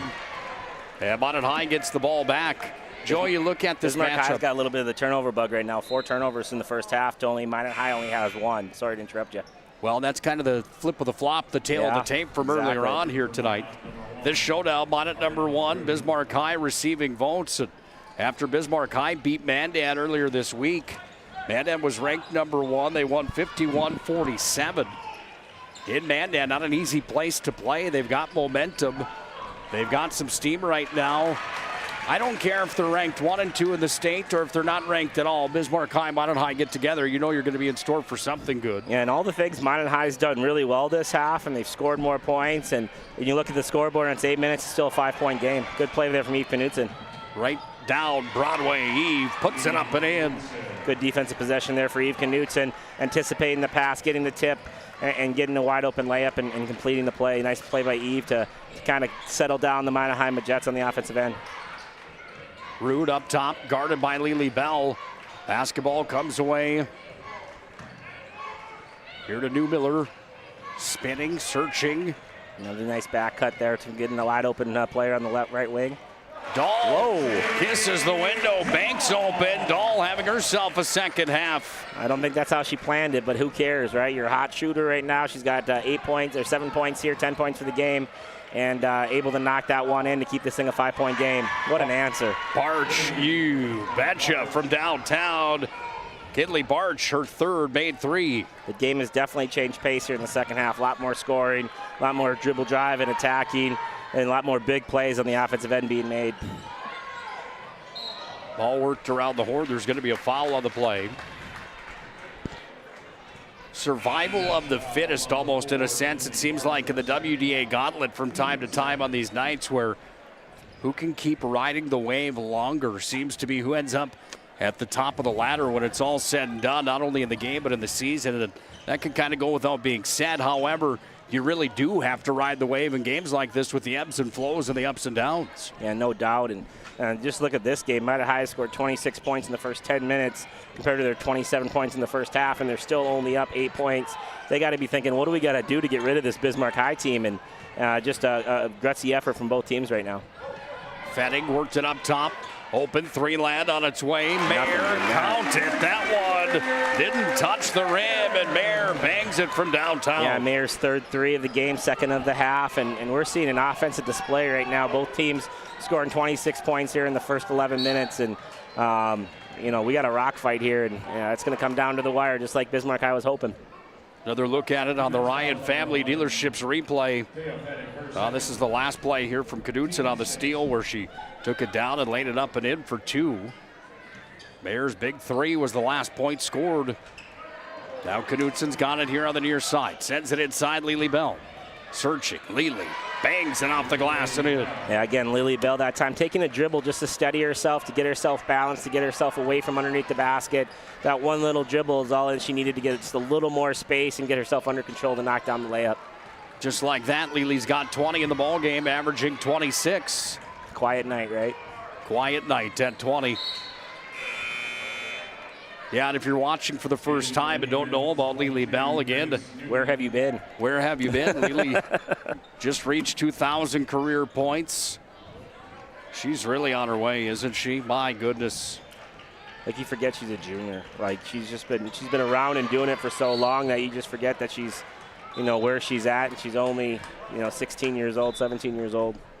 Yeah, you touched on that. We kind of chuckled about that, a quiet 20, and almost as to make fun of 20 tonight, and that's not the case. If you're watching for the first time, Joe and I have seen her put performances in where she scored 48 before in a ball game, which is just unbelievable. I think the last game I did, she had 27 in the second half, and it was like, oh, that looked easy. Like, she just does it so effortlessly, and yeah, you know, it seems easy, but I know a lot of people that are listening would have died for a 27-point night. It's not just a 27-point half. I mean, it's pretty outstanding. I know people that would have died just to get off the bench and play. Barch back-to-back from the Serpro free throw line. We talked about free throws. Not to interrupt you again, but 8 free throws now being shot in the second half. 7 for 8 of those, not one shot in the first half. So just a completely different mindset Bismarck or Minot High has right now of getting into the lane and enforcing some fouls. Left hand scoop there from Reagan Newmiller. Newmiller's first field goal of the second half. She's got 5. 8 players scored so far for Bismarck High. Nobody with more than 10. Just the balance. I'm sorry, one player has 11. Mayer has 11, but just the balance of this team is pretty remarkable. Pulled down the rebound, and Fennig down by 7 are the Demons. Under 6 to play here in regulation. Every possession is so important now in this game. Just it's a tight game. Not a lot of possessions, not a lot of mistakes being made.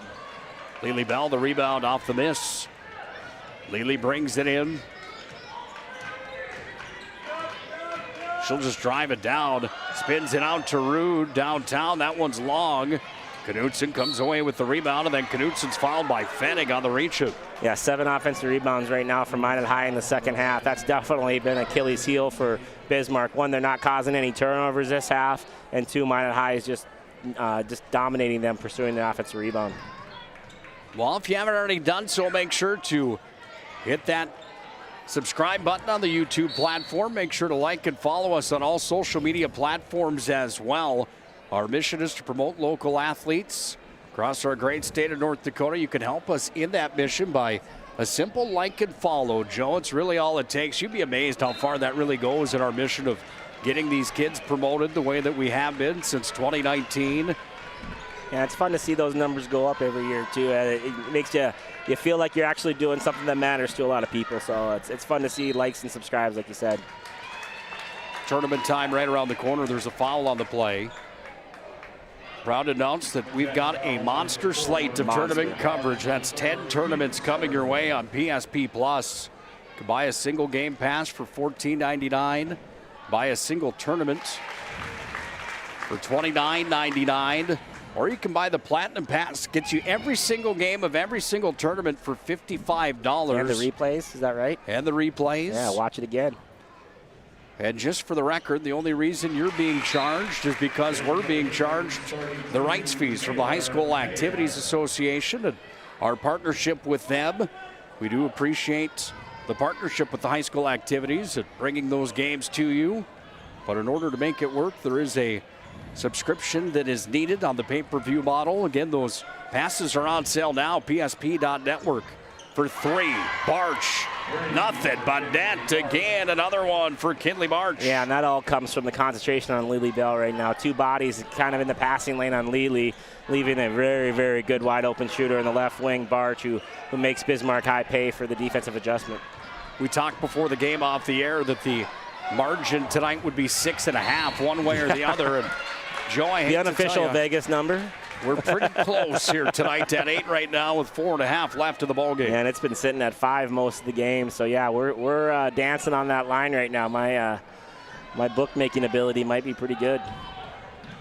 Ball comes up top here to the Demons. Luther's got it. She's going to be fouled by Lily Bell. That's going to be Lily's second of the ballgame. And we talked about that for only entertainment purposes, not for anything gambling. We did not gamble on this game. Without a doubt. In case it has to be said. Oh, we got a warning to both benches.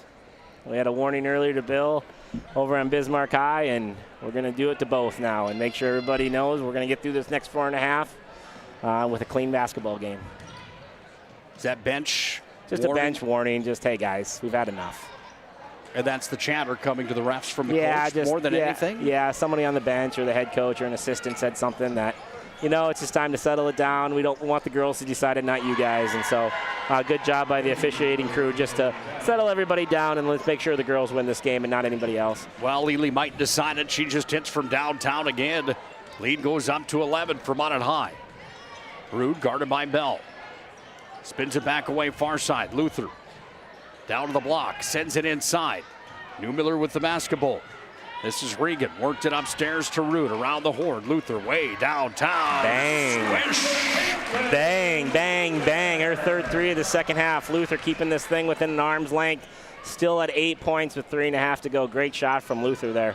Solid nominee for our move of the game tonight, brought to you by Magic City Home Leisure and Spas, etc. But how about Eve Knutson with the answer? Yeah, Eve Knutson, just another draw and kick to an open three-point shooter in the corner, and Eve knocks it down to stretch it back to 11. A little more comfortable, a little more breathing room for the Majettes.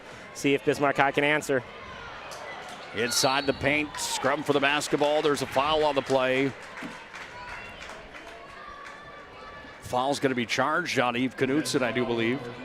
It is. Fifth team foul on Minot High School. And off to the serve pro free throw line. And the first attempt, it's Luther at the stripe. Missed the first. Big free throw here. You don't want to come out of this with 0 for 2 from the line, especially with how much of an uphill battle you have here the last 3 minutes. And that's what happens for the Demons. 0 for 2 from the stripe for Luther. Back around the horn it comes down as Rude. Handles up top with it. Goes back over far side Fetting. Open three, Ladd, Mayer. Wow. Oh, they are on fire from downtown. That's the third straight three for Taylor Mayer. Yeah, Mayer now with 4 threes in the game, 3 in the second half as well. Just shooting the lights out of the Carlsgard right now. 2:53 left in the ball game. It's a tight one. I wouldn't go anywhere just yet. Whether you're looking for a full-service financial plan or planning for farm or business succession, Planning Team Financial Advisors is here to help you work toward achieving your financial goals. With locations in Bismarck, Garrison, and Center, our full-service team of professionals are dedicated to helping you work towards achieving your financial goals. Visit us online, planningteam.com. Securities offered through LPL Financial, member of FINRA SIPC. Investment advisory services offered through New Edge Advisors LLC, a registered investment advisor. New Edge Advisors LLC and Planning Team Financial Advisors are separate entities from LPL Financial. Jersey Mike slices your sub right in front of you, see? The slicer, the meat and cheese. It has a rhythm. This is the rhythm of the slice. The slice. Oh yeah. The rhythm of the slice. This is the rhythm of the slice. The slice. Oh yeah. Order for Danny? Sliced right in front of you. It's a Jersey Mike's thing. A sub above.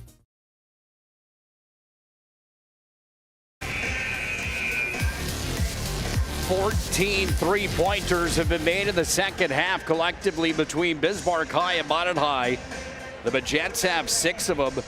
The Demons have the rest. And how about Caitlin Luther with a 3-pack? Taylor Mayer with a 3-pack. Newbiller's got 1. That's Cambry Newbiller. Izzy Dahl's got 1. Izzy Dahl's got 2. She had 1 in the first half, too. That's just second half numbers alone. Oh, yeah, yours were just the second half. Yeah, they've absolutely shot the lights out of this gym so far, and that's the only reason they're still in this ball game, because Minot High has played really well as well. Arch with the basketball. She's had herself a night for Minot High School. Now Rude with it.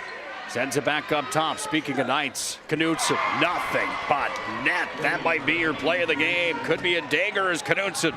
Yeah, Knutson now with 3 threes in the second half, 4 for the game. And just when Bismarck High had a little breath in them, they were able to knock down another 3 with now only 2 minutes to go, stretch it to 11.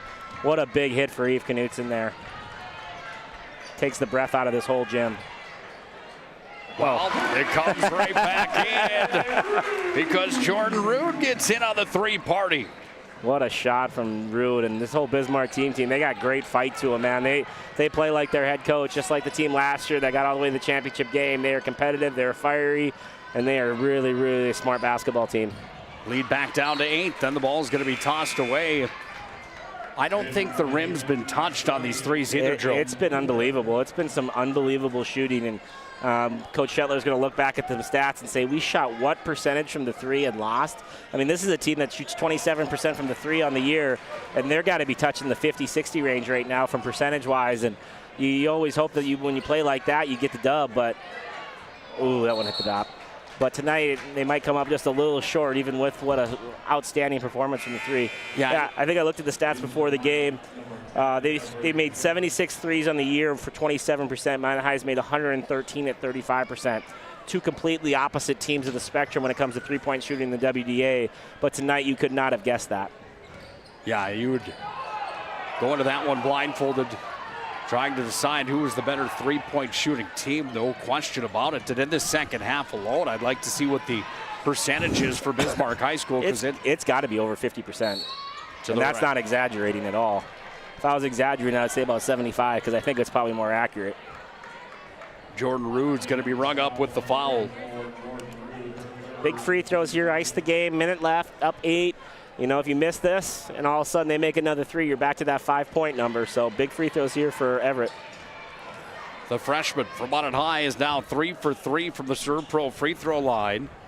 And Everett Deshawn will have another opportunity here. Bounces around off the front of the rim. Good possession here. Can they knock down a 3 and then play the foul game? First miss from the charity stripe of the second half for Minot High School, by the way. Under a minute to play in regulation. Demons with possession. They work it around the horn. Down underneath. Nice give and go. Up off the glass. Taylor Mayer, her 4th field goal of the second half. That time for 2. And we've got ourselves a 7-point contest. Timeout. Bill Shetler. Take us inside the brain of Bill right now with 51.3 seconds left here in the ballgame. He's going to crank up the press a little bit. He's going to try to get a trap and a steal in the backcourt. And then once they cross the half line, he's going to be a little bit picky, I'm guessing, here in the first 51 seconds of who he fouls. He doesn't want to foul any of the 80% free throw shooters, or he's going to try to pinpoint one person that he wants to foul. But eventually you just have to foul somebody and hope they miss, and you get a chance to go down and cut the lead again. So, but I would say the way they press, they're going to come out, try to get a steal, try to get a trap, try to make the refs make a call if necessary, and try to be a little bit picky on who they foul. They don't want to foul just the first person that catches it. If one of those high percentage free throw shooters get it, I'm guessing they're probably going to trap her and try to get it out of her hand and foul somebody else. Jason Schwartz just says take care of the basketball. Take care of the ball and make your free throws. Get out of this game. You guys have won plenty of games before, just another game. Take care of the basketball. We have timeouts available. They have 3 timeouts available. You get into any trouble, call timeout.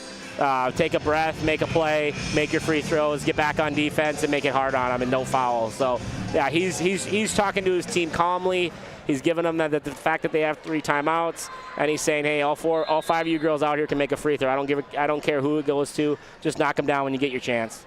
71% collectively for Minot High from the free throw stripe. They will break the press. Knutsen's got it. And now she'll try to take some air out of the basketball.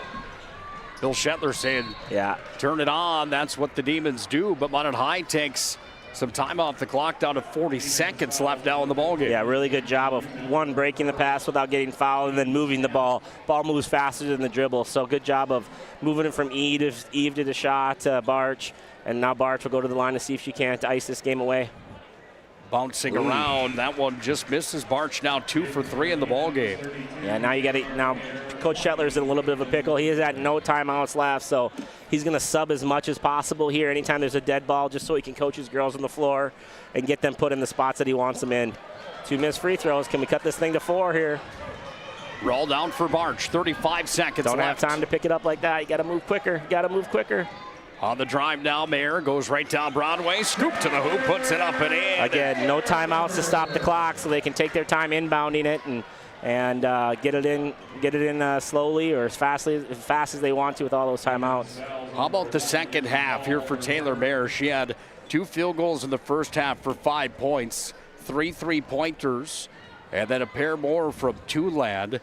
Quite a night for her. This ball game coming in, averaging 8.7 per game, Joe. And certainly in our conversation for the player of the game tonight is Taylor Mayer, the sophomore from Bismarck High School. Yeah, no question. Ariana Rude here going to the line, making 1 of 2 6-point games. See if they can't cut it down to a 1-possession game. They don't have time to play slow, though. They got to attack and fire up a shot here quickly. Again, no timeout, so if it's under 10, Minot High doesn't even have to enter. Or if it's under 5, Minot High doesn't even have to enter it. Ball comes back away down to the hands of Fettig. Back up top, they need on Cork. Luther downtown, front of the rim. Ball comes back away to Minot High, and the Magents are going to improve to 13-1 on the year. Bismarck High, after knocking off Mandan earlier on this week, the #1 team in the state, will drop to 8-6. Oh, what a game that was.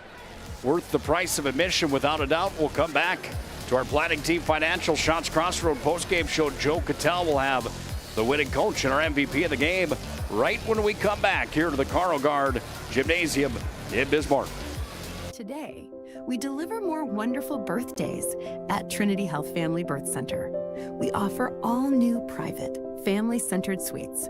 Our maternity team provides more personalized support, advanced care, and the reassurances of a NICU and a neonatologist on staff. Take a virtual tour at trinityhealth.org/Family Birth Center. Trinity Health, making more possible.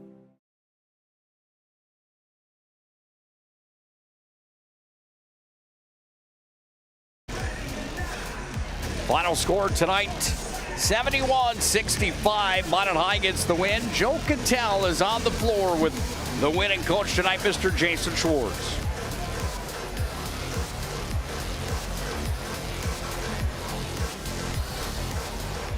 All of a sudden, the second half, you got downhill a little bit more, got to the free throw line. All of a sudden, you scored 26 points in the first 8 minutes. Just talk a little bit about the style of play for both halves and maybe a halftime adjustment you threw out there. Well, we needed to play our game, you know, and Bismarck did a good job that first half of forcing us a little bit to play into their hands a little bit more than we wanted to, but made a few adjustments the second half, and I think the kids came out and played a little bit more loose that second half, and we did a pretty good job on a lot of things, but defensively, man, they were hot tonight, man. They couldn't miss, and I thought we made some adjustments to try and take care of that, but man, a little bit of breathing room they had tonight. They executed a lot of things that they needed to do offensively, whether it was back doors or setting screens to freeze somebody up or just hitting an open three. So they did what they had to do, and credit to them on playing that's probably their best game of the year, you know. But go on the road, and this is a tough place to play. We'll take it. Lily Bell pretty quiet in the first half. Your team didn't shoot a free throw. Second half, you guys were double-digit free throws. Got a lot more draw and tick, a lot more layups. Just talk about the mindset of the girls in the second half, not selling for as many just around-the-horn threes, as I like to call them. Right. Well, we just have to take what they give us sometimes, and sometimes they're going to really key in on Lily and really take her away, which frees other people up, and it's an opportunity for those kids. And when they're going to come out and somebody hits a shot or two, whether it's Knutson or Barch or whoever, they start keying on you a little bit. Now we got to make an adjustment and start going back to Lily again. So I think we did some of those things tonight to give ourselves some looks, some better looks at the basket, and we just executed a little bit more than they did tonight. Awesome. Well, congrats on the win, Coach. Another solid victory in the WDA. Awesome. Eve, come on over. Eve, obviously tonight, Bismarck High was concentrating highly on Lily. She was quadruple teamed in there all the time. Talk about it. I mean, you guys made some threes in the first half, but second half, it looked like you guys were just more determined to get to the rim, get to the free throw line. Talk a little bit about halftime adjustments that you guys needed to do.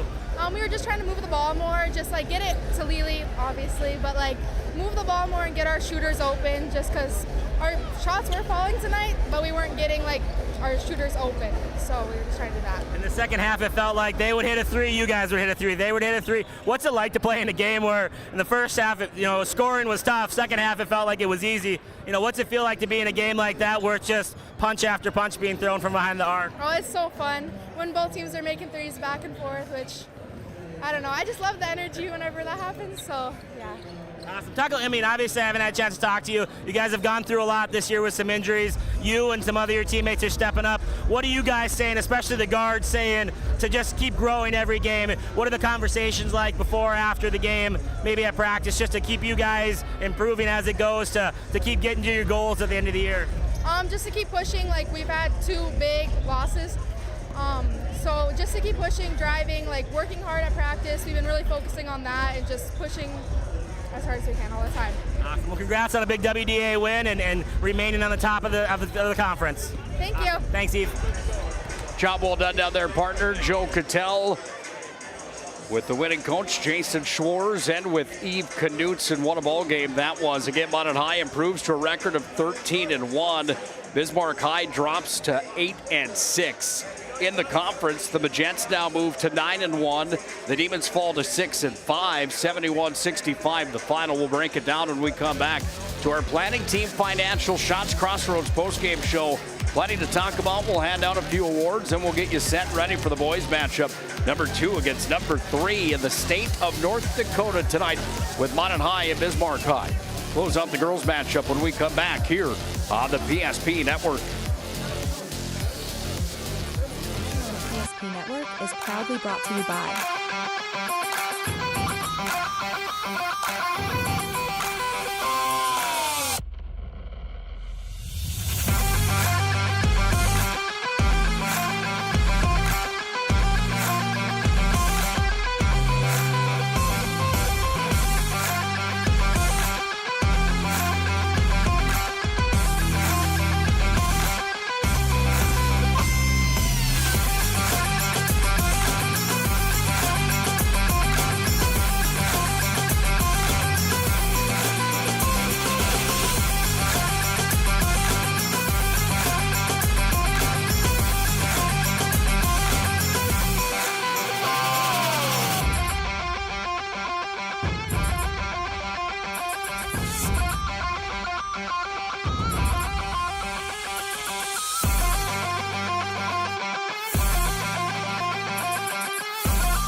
Make sure to like and follow the PSP Network on all social media platforms and hit that subscribe button on YouTube.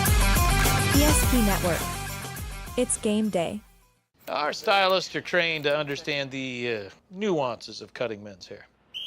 Less pomp, more adore, huh, Brittany? Square face, wavy hair. Mid-fade with a textured top. Finish it off with a hard part and taper that neckline, coach. Cowlick, what's the move? It's not just all about hard work here. Hit all. 7. Pressure. Points. Yeah. It takes expertise to be a sport clip stylist. Here? That's the spot.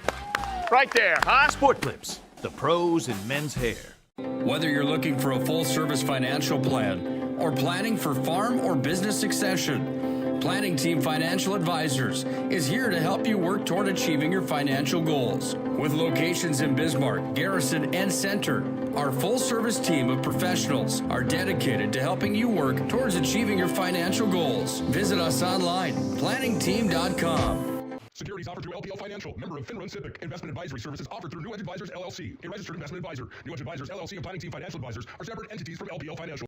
At Schatz Crossroads, we make 8 gallons of homemade ranch dressing every day, so you can smother your dinner salad with it, dip those crispy golden French fries in it, and dunk your breaded chicken strips.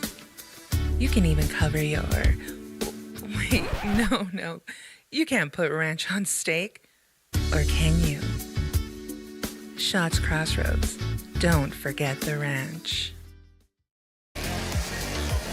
71-65 the final score. Joe, we talked about it. You could throw the records out the window. You could throw all the numbers to the side. That's what we did tonight. And when it was all said and done, Minot High ends up with a victory and a nail-biter here at the Carl Guard. Welcome into our Planning Team Financial Schatz Crossroads postgame show. Planning Team Financial, whether you're looking for a full-service financial plan or planning for farm or business succession, Planning Team can help you every step of the way. Find them online, planningteam.com.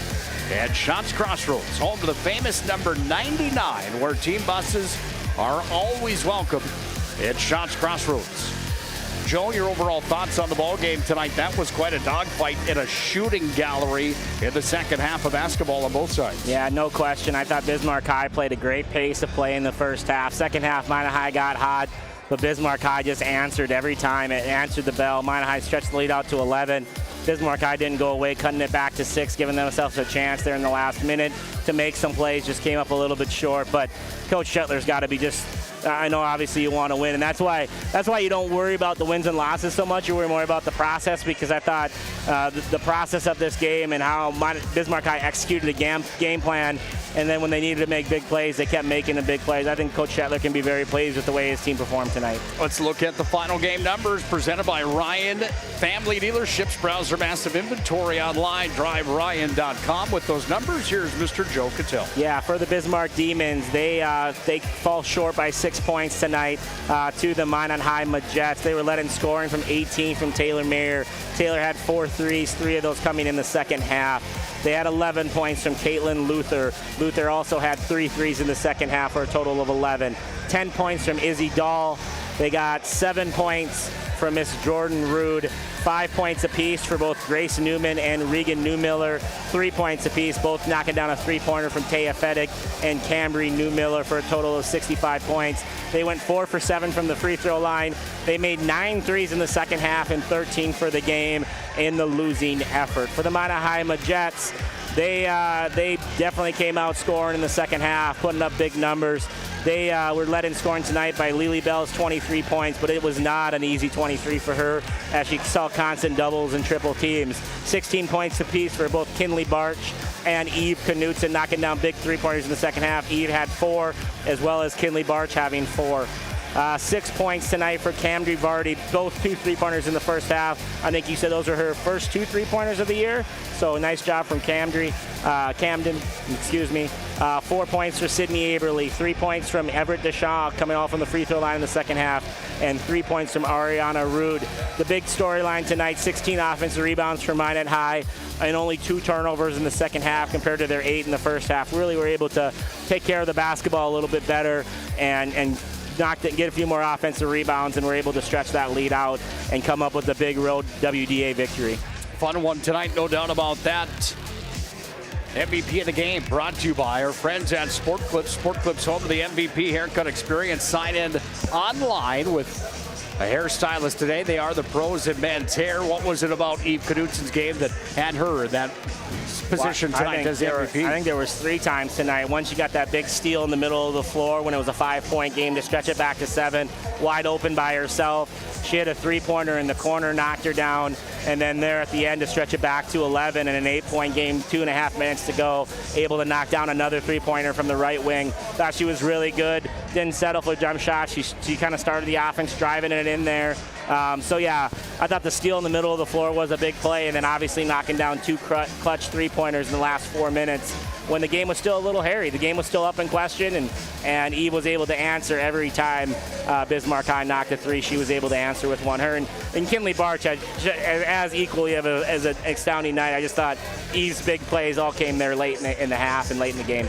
Time for our move of the game, brought to you by Magic City Home Leisure. 5 out of 5-star rating on Google with 200 of those. They dominate. That's pretty good. Yeah, it's really good. And I'm telling you, I've got one of those tubs in my backyard. I got it at Magic City Home Leisure, and it is solid. They've got saunas, spas, pool tables, you name it.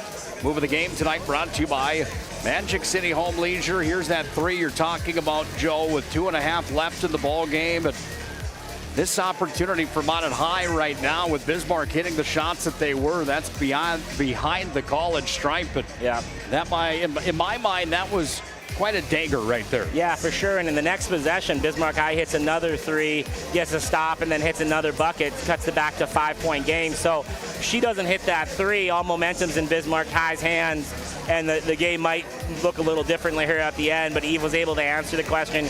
Great play, great pass by Ariana Rude there as well. Always got to credit the pass as well. But Eve Knutson making big play after big play there down the stretch, and definitely helped propel her team to the victory. Magic City Home Leisure brings you the move of the game. Minot wins 71-65 in the girls. Time to change our attention to the boys. Jordan Wilhelm against Dean Winchesky. Number 2 inside the WDA against number 2 inside the WDA. Ranked number 3 in the state, ranked number 2 in the state. These powerhouse teams are going to go toe-to-toe tonight in a matchup, their second of the year. We'll break down who's who coming up next in the Valvoline Instant Oil Change pregame show. Buckle up tight. This one could be a real war inside the Carl Guard. The Demons and the Magi rumble next here on the PSP Network. Facing disaster, it's not just the things we lose, but the memories. But there's hope. ServPro, with decades of experience in Minot and Bismarck, is always ready. Our certified professionals don't just restore homes, they rebuild lives. Because to us, you're not just a client, you're family.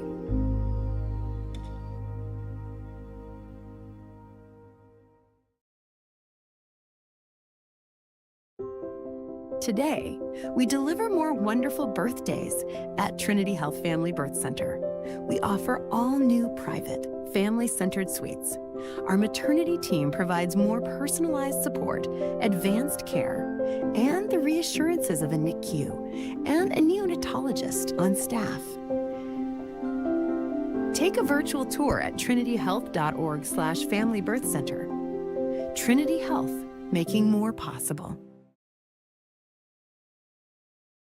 Finding the right bank can be transformative for your small business. The best bank for your business will offer competitive fees and so much more. At BNC National Bank, our team is proud to offer you a helpful, supportive, above and beyond banking relationship.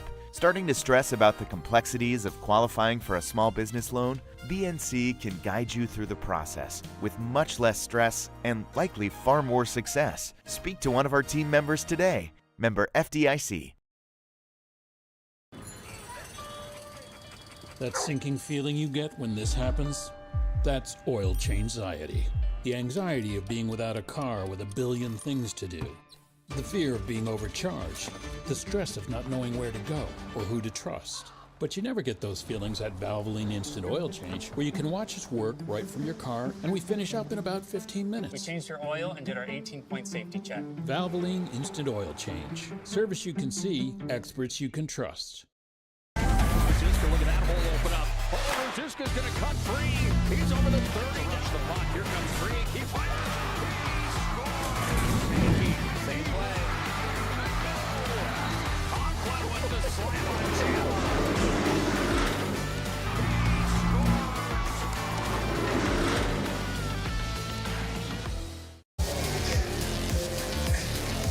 The two most storied programs in AA basketball in North Dakota, boys high school hoops collide in the capital city at the Carl Gard Gymnasium, home to the Bismarck High Demons. 11-2 are those Demons, and they are red hot right now. They've won 9 straight and have climbed their way up inside the top 3 in the media poll in North Dakota. Minot High School also sits at 11-2. However, after suffering their first 2 losses of the year back-to-back against Dickinson and to Century, it's a Minot High team that's won 3 straight. They also sit at 11-2. They also sit number 2 in the standings in the WDA.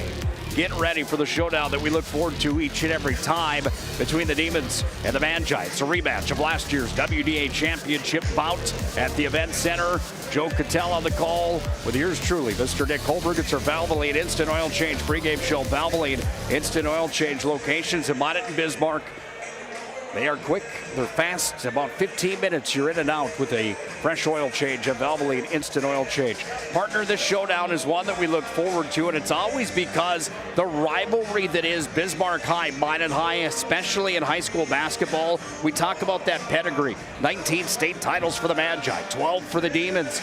They're in and out of that region championship game, it seems like every single year, and half the time they're playing each other. Yeah. That rivalry brews deep, but more than anything, it just seems like these games between these two teams can really start to tell the tale of the tape heading down towards the WDA tournament time. I mean, you talk to any of the alumni from either of these schools, this is the one they always go back to is we beat Bismarck High, we beat Minot High, and we beat, it's one of those games that just really matters just a little bit more to everybody else. And we got 2 Titans tonight. We got 2 coaches that both followed 2 of the greatest coaches in North Dakota history, Dean replacing Gene Manson and now writing his own storybook, and Jordan Wilhelm replacing Steve Miller, writing his own story as well. And so it's just been an absolute outstanding run that these 2 schools have had with 2 tremendous coaches at the helm for the last 20, 30, 40 years now of great basketball out of both of these schools. So really should be no different tonight.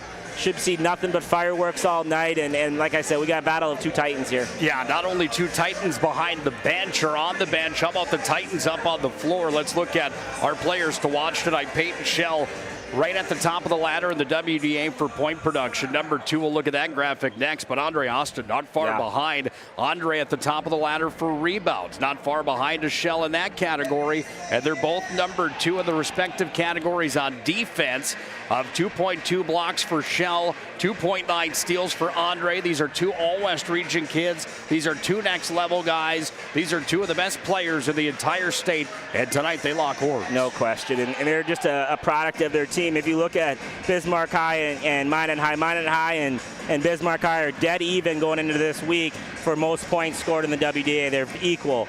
Minot High's defense is a little better. They're second, giving up 58 points a game. Bismarck High is third, giving up only 63 a game. Threes, Bismarck High is number 1 in the WDA, have made threes. Minot High is 4th. Turnovers, Bismarck High is second in not turning the ball over in the league. Minot High is third. I mean, we're talking about two teams that are neck and neck, not only in the standings, not only in the polls, not only with superstars, but also in every statistical category that you can imagine. These two teams are elite level teams, and it's just going to come down to who executes better tonight.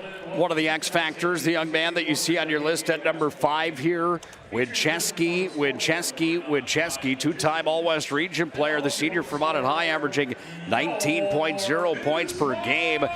There's some studs in the WDA. Wincheski's one of them. He'll have to be big in this matchup tonight if Minot High wants to take down Bismarck on Bismarck's home floor. No question. And, Minot High doesn't play as many guys as Bismarck High. Nobody plays as many guys as Bismarck High. So can Shell, can Wincheski, can Schaefer, can Bodell, can those guys keep the pace, keep their conditioning, and be able to last with all these different bullets that Bismarck High is going to throw at them? They're going to go 10, 11, 12 deep. And is Bismarck High going to have legs at the end of the game to withstand all those different bodies being thrown at them? So, yeah, no question. It's going to be Wincheski and Shell. Are they going to be able to step up with the rest of their team to all the bodies thrown at them at Bismarck High? And is Bismarck High going to be able to really execute, lock in defensively, and be efficient on the half-court offense? Because that's where Minot High wants to make them play. One of the guys that I think about on the other side, maybe an unsung guy, Artie Carlo, averaging 9.9 per night, or maybe KP Eaglestaff goes off big tonight, or how about the young man Kalik Austin, 38 three-pointers on the year for Kalik. That's at the top of the ladder in the West region. Yeah, after Andre Austin, the rest of the team is very similar to that girls team. Anybody on any given night can make plays, and when you shoot as many threes and as efficiently as Bismarck High does, again, first in made threes in the league, at a really good percentage, I think somewhere around 36%. That's more than one guy knocking down jump shots. So they have multiple guys that can stretch the floor, and if you're Minot High, you have to know where they are at all times, and you cannot give up. And one thing that I think Bismarck High does so well, and you'll notice it right away in this game, Nick, is they move without the ball. They're always moving. They're always cutting.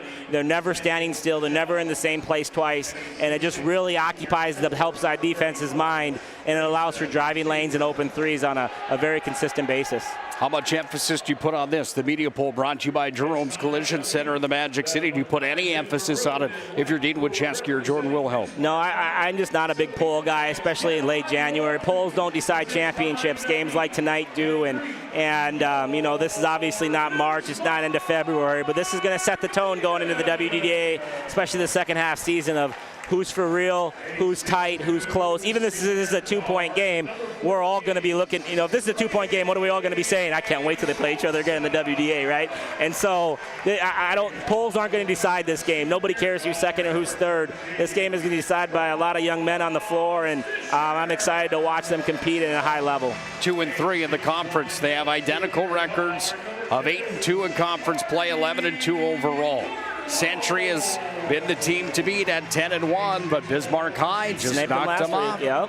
Get ready for a showdown right in this tonight. gym, and you heard Schwartz say, and you'll hear every coach that plays in this gym ain't easy to play, and the Bismarck High crowd comes out and supports you. The crowd feels like they're right on top of you the way they redid this gym. It's a great atmosphere. The spotlight is on you, and the whole town of Bismarck is watching one game right now, and probably the whole state is watching one game right now, and that's right here in the center of Bismarck. Biggest game of the night in AA basketball. Keys to the game brought to you by Northern Plains Heating and Air. No other choice to seal your heating and air game. The Northern Plains Heating and Air. Call Dylan today, 222-2155. Make sure your furnace is performing at the top of its game. Half-court play for Minot High. Handle the pressure for Bismarck High. You want to break that down for us, partner? Yeah, they're going to press. They're going to bring a lot of bodies at you, and you just got to breathe and compose and complete passes all game long. Just keep breaking Bismarck's high will by completing the passes and being efficient on the offense and not turning it over and sending the Bismarck High transition wild. Opening tap brought to you by Andrew Goodmanson at 701 Realty. Minot's in maroon, Bismarck's in white. Nick Hulberg, Joe Kittell on the call. Live from the Carl Guard, we are underway for WDA basketball at number 2 against number 3 in the state of North Dakota.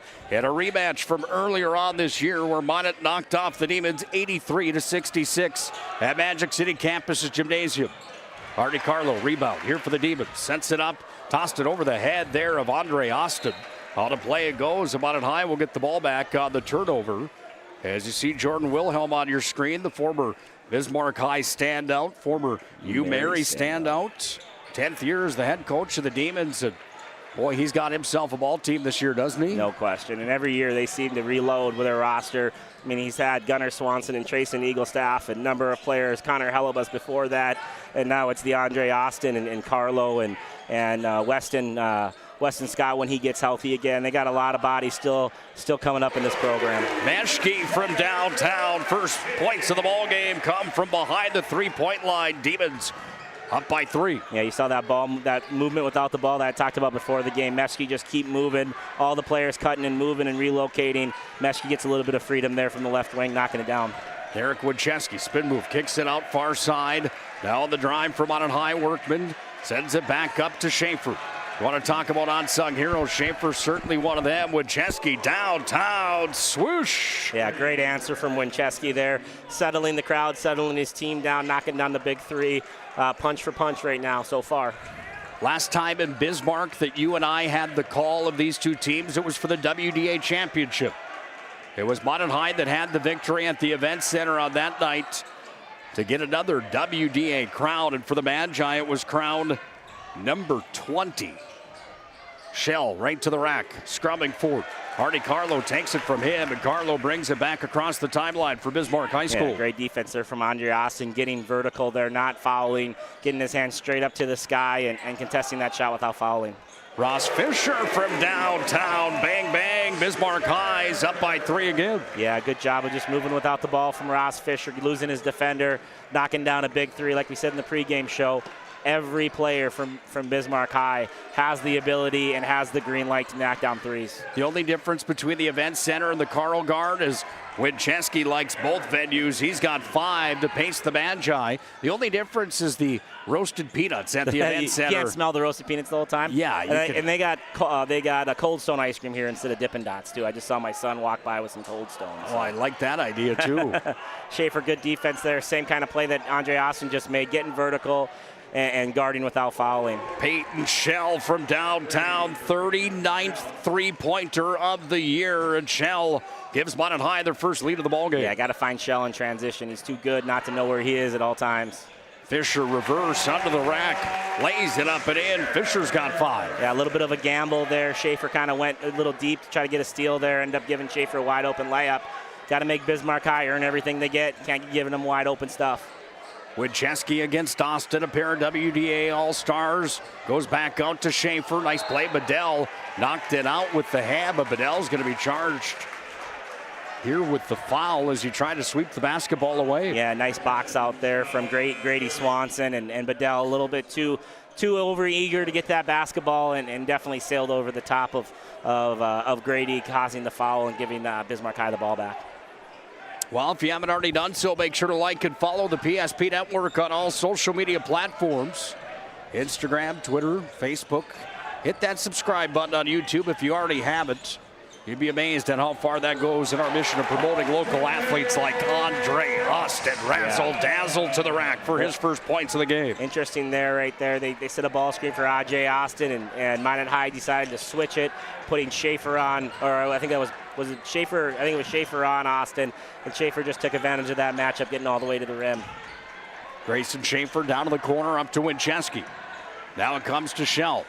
Skipped inside there from Gunville. There's a foul on the play. Let's watch this one back. I've been calling him razzle-dazzle for a while. Here's why, friends. Yeah, what a take, and that was on Bedell there. Was that on Bedell or Schaefer there? I missed it, sorry. But yeah, just a good play there, taking advantage of a switch. Andre Austin using his quickness and his ball handling and get all the way to the rim. Taken away here, basketball from Kalik Austin. Kalik's on the ground with it, got it over to Andre. Down to the corner now, working from the line. Boyd back up top, way downtown here for Austin. Hit the shot clock, and it will be out of play on that violation. Minot High gets the ball back, trailing by 2 on the BNC National Bank scoreboard. Yeah, good defensive possession there for Minot High, stretching Bismarck High deeper and deeper behind the 3, forcing a little bit of a longer three-pointer, quick in the shot clock. Just nice job, way to settle in and play a little half-court defense. We talked about the Fitbit in the girls' matchup for Bill Shetler and Jason Schwartz, the coaches of those teams. Look at Winchesky. Speaking of razzle-dazzle, he goes to the rack, and Winchesky's got 7. Yeah, Winchesky definitely on a mission right now. He knows the importance of this game. He can feel the energy in the gym, and he's here to make plays, and nice start for him. Talking about those Fitbits and the coaches and the amount of work that they get and the steps that go in. Wincheski against Wilhelm tonight. Who do you think has more steps when this one's all said and done? Probably Wincheski. He's a little bit more of a pacer. Good to see Fisher Johnson back in there. You and I had that Minot North game where he went out a couple weeks ago, making an impact right away in this game, taking a charge there on the Bismarck High offensive player, forcing another Bismarck High turnover. Yeah. You and I both didn't know if he would make a return this year after that injury. It didn't look great, but good to see him get himself back into shape and get on the floor. Gunville, you betcha. Downtown, Gunville's got his first points of the game. Yeah, right now Minot High's really moving the ball well, taking their time and getting good looks from behind the arc and definitely taking advantage of the three-point line. Worked away here by Boyd. Back up top it comes down for Bieber. Bieber right at the top of the key. Gunville got it away. Now Kalik Austin right to the rack. Johnson goes up and slams the door. Fisher Johnson saying, I don't think so. Yeah, Fisher Johnson's a difference maker out there right now. Two back-to-back defensive hustle plays, taking a charge, getting a block shot.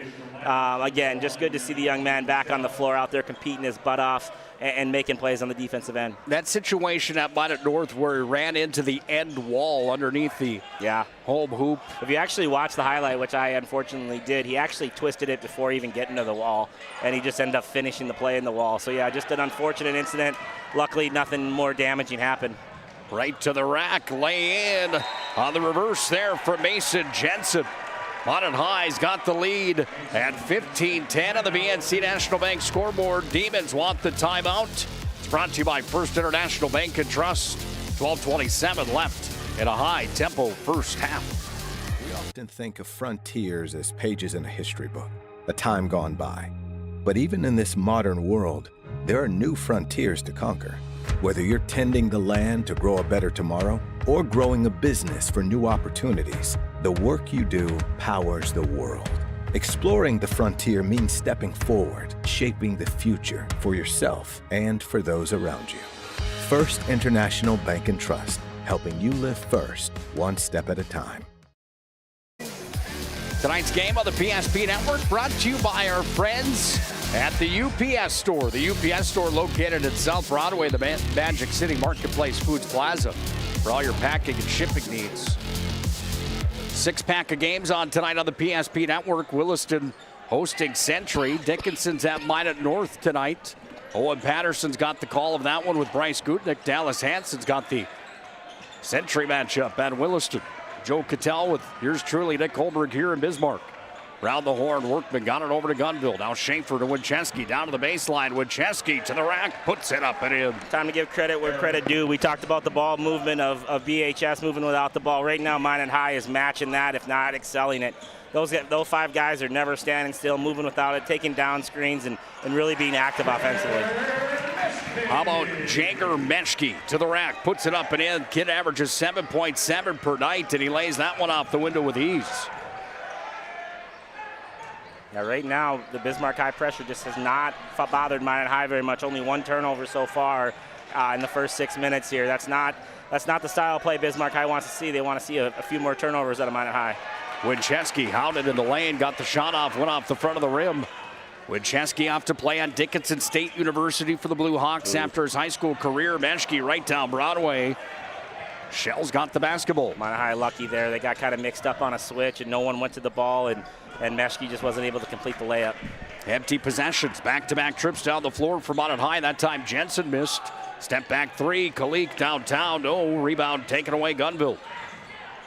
Good job there by Jensen, just pulling that thing out, understanding that ball was about to get turned over, just taking care of the ball, keeping possession. Shell down to the corner, back up to Wincheski. Worked around the horn, down to the corner near side. Gunville downtown, nothing but net. Ooh, we got some shots being made here tonight from Minot High. That's their 4th three-pointer, second for Mr. Jalen Gunville, the sharpshooter in the left wing. 18 threes coming in to tonight's ballgame. Meshke wants the answer, can't get it. Rebound pulled away. Schaefer back to Wincheski. Yeah, offensive rebounding from Bismarck High. They haven't got many, and they're not forcing turnovers. Right now, Minot High is kind of getting what they want. Big miss there from Wincheski, but steal from Shell. Count the bucket and the foul as Shell ends up with the old-fashioned three-point play on the way. as he crashed in for his 5th point to the ball game. And Shell will go to the serve pro stripe here. We'll watch it back. Nice steal. Yeah, great play from Shell. Wincheski, unfortunately, not able to make the shot, but Shell not giving up on the play, getting the steal, getting the bucket, and getting the flex going into the free throw line. That had some double D swag, didn't it? The double D. Love watching that dude play. Derek Doucette, former Bonnet High standouts, playing at North Dakota State University. Yeah, you and I had a chance to see him wearing the green and gold last week. You and I caught a game together. Had a nice talk with Double D after that ball game. Got to watch Tracy Eaglestaff play in that showdown as well for University of North Dakota. That's the same game we're watching right now, right? Bismarck High, Minot High. Tracy Eaglestaff versus Double D.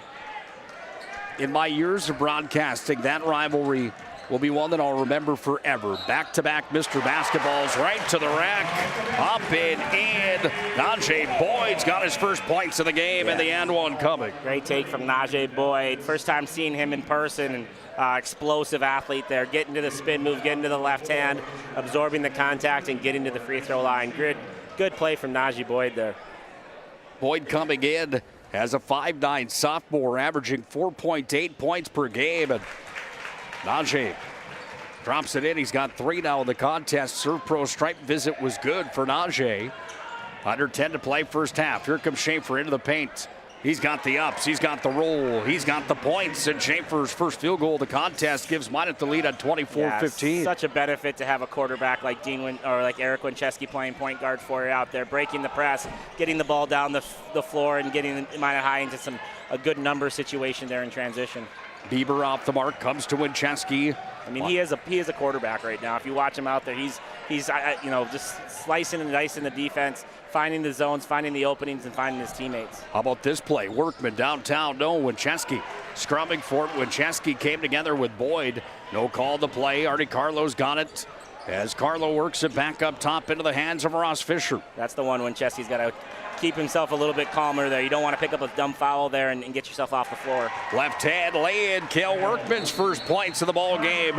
And a timeout called by Dean Wincheski as the Magi put it up and in. Yeah, we talked about turnovers. It's the 5th Bismarck turnover to only 1 Minot turnover so far in the first 9 minutes. 26-15. Now the BNC National Bank scoreboard will keep it here inside the gym and have the opportunity to tell you the PSP Network. If your son starts hitting on my daughter over there, I'm not going to be happy. Yeah, they're like holding hands right now. I don't know if I like that much. Yeah, we'll have problems for sure. Look at those two. Cutie patooties there. I'm not sure I like that, Nick. That's my baby girl. That's my baby girl, Nick. Uh-oh. Uh-oh, they just about, we're going to have a talk. Get your wife on top of that. She's got to put an end to that, Joe. PSP Plus proudly bringing you exclusive broadcast coverage of the WDA Hockey Tournament, WDA Basketball, Boys A Region 3, Boys B Region 4, Boys B Region 3, Girls A Region 3, Boys AB 3-4 qualifier, District 6 girls, District 6 boys. Boys District 8. There's a quiz on this at the end, but if you buy the PSP Platinum Pass on PSP Plus for $55, you get every single game of every single tournament, Joe, and they are on sale now with all the replays. You bet. PSP Plus. I heard that a lot from people. They're like, I just love being able to buy that subscription and go back and rewatch it with their kid when they got home, or if grandma came over on the weekend, able to watch it again. It's just that's such a cool thing, and great support last year in that first year of doing the subscription, and can only see that doubling and tripling that this year when people know about it. Well, and here's the bottom line. Our mission is to promote these local athletes free of charge. That's why you watch it free here. Look at Schaefer, went up for the slam time. Didn't get it to fall. Shell comes away with it. We do it for free throughout the year, and the 350 games that we do throughout the season is free of charge because our mission is to promote the athletes. However, when we get to tournament time, Joe, there's rights fees associated with the High School Activities Association. We have to pay to be there, so unfortunately it just trickles on down through. And we appreciate the partnership with the High School Activities Association. We appreciate each and every one of you fans that supports our mission of getting those games onto the air. Nice dish down in deep. Yeah, great. Off the window and in, and the bucket is there for Hayden Bodley. Yeah, great play there from Hayden Bodley. way down the list for the Bismarck Demons. They go deep into that bench, but nice play from him. Here's Schaefer, reverse off the window and in. Grayson Schaefer with the roll again. He's got some finesse, doesn't he? Yeah, playing well right now. They're attacking the rim. They're making threes. Nice 11-point lead right now. I like the pace, though, for Bismarck High. They want to play these high possessions. It'll be interesting to see if Minot High thinks about slowing it down a little bit and running a little more clock. Ball's on the ground. Austin scrubbing for it. Got it away here to the near side for Swanson. Now Kalik Austin to the rack, puts it up off the window. Offensive is the charge. Wincheski planted outside the arc. And that's the beauty of Wincheski not having any foul trouble so far this game, right? He's able to play the way he wants to on the defensive end and take those charges and make those big winning plays. Great job from Eric Wincheski making, he's passing the ball, breaking the press. He's scored tonight, and now he's even making the same efforts on defense. Great to see the leader of the Minot Magi making those plays. He's got the ball here. Brings it up to the Demon stamp right at midcourt. 28-17, Minot's got the lead. Shell's in the corner for three. Shell's fouled on the play. And Peyton Shell will go to the serve pro stripe to shoot three. Fouls on Meshke. Let's watch this one back on the Ryan Family Dealership replay. Yeah, good ball movement again. Shell gets the ball in the corner, and Meshke just gets was it Meshke or Bieber? Oh, it was Meshke. You're right. Meshke just a little too close. Doesn't allow him to land. Hits him on the wrist a little bit. Easy foul call. Referee all over that one. Not the guy you want at the line if you're the Demons. Shell, the top free throw shooter for the Magi at 82%. And he's good on the first, 1 for 1 from the serve pro stripe. I'm starting to get texts about our kids right now, and I don't like it. Starting to get them. Shell's got the second. That was a TV cute. moment. That was cute. It was cute. They're still having fun playing with the toys there. Playing with toys, sharing suckers, the whole thing. Peyton Shell. I want to thank Emily for being a great PSP mom right now and helping out everybody. Yeah, she's got a workload. 4 kids over there. We do appreciate her. She might have a beverage when she comes home. Who knows? Hardy Carlos got it up top. Worked it over to Andre Austin. Andre with the basketball into the paint. Spin move. Andre fouled by Shell as Andre, Mr. Razzle Dazzle, goes up and finds himself at the serve pro free throw line. Yeah, that's all created by Andre. Just a great spin move. Gets Shell kind of off balance. Shell trying to make up ground and ends up fouling Andre Austin with the body. Might have been clean up top, but definitely knocked him down from below the waist. 6'4" senior Andre Austin, 55% from the serve pro free throw line. All WDA, all state selection, number 7 in points per game, number 2 in rebounds. That 55%, a number that is probably the worst on his resume on the year, but he's 2 for 2 tonight. Yeah, really improved his three-point shooting from his junior to senior year. He's really gotten that better. Obviously, a guy that can get to the rim like him, you'd love to see him shoot a little higher free throw percentage, but he's one of those guys that's such a competitor. When it matters the most, he's going to knock him down. The game's on the line. I'm okay with Andre Austin going to the free throw line. He's obviously in the conversation for the senior athlete of the year in the West region, isn't he? 100%. Peyton Shell, speaking of which, Peyton Shell off the window and in. Yeah, great little set there from Coach. A little slip on the ball on the back screen there, and kept Peyton Shell wide open when Bismarck High missed the defensive assignment. Working inside off the window there, Grant Bieber had the miss. Now Andre's got it again. Waits in the lane, delivers and scores. Andre looking good tonight. Andre starting to heat up a little bit, finding his rhythm, finding his pace, getting to the rim over and over again. You've got Shell, you've got Wincheski, you've got Andre Austin on the floor tonight that are all unanimous in that conversation, I would think, to at least be in the conversation. 100%. Senior athlete of the year. And speaking of just state senior athlete of the year, good to hear good news from Mason Claybo out east that his season isn't over, that his knee injury came out good. He's just going to miss a few games and he'll be back better than ever for the EDC. So glad that we're still going to have a chance to see one of the state's top. How about that play inside? Gunville off the dish from Wincheski, and Minot's up 35-21. Yeah, Minot High's passing the ball really well right now. Only 1 turnover. That's not the recipe for success for Bismarck High. They want to speed people up and cause some turnovers, and Minot High's just not falling into that trap right now. Schaefer goes down low, trying to go to... Oh, and I say that, they turn it over. Fisher Johnson off his fingertips. Yeah, you talk about Mason Claybo. Before the game that he got injured in just the other night, he was 51 away from the all-time AA record for most points in a career in North Dakota high school basketball. He's now 21 away, but he had an MRI earlier on this week, it sounds like. He is on his way back to hopefully a healthy recovery and a quick and speedy one at that. I know a lot of people were, praying, and thoughts were out to him and his family that he wasn't going to have another season end from an injury. And good to see him get good news and be able to continue that career and have even a better chance to break that record. It looked like it was going to happen no matter what, but that's how fecal this whole situation is an injury can happen at any moment.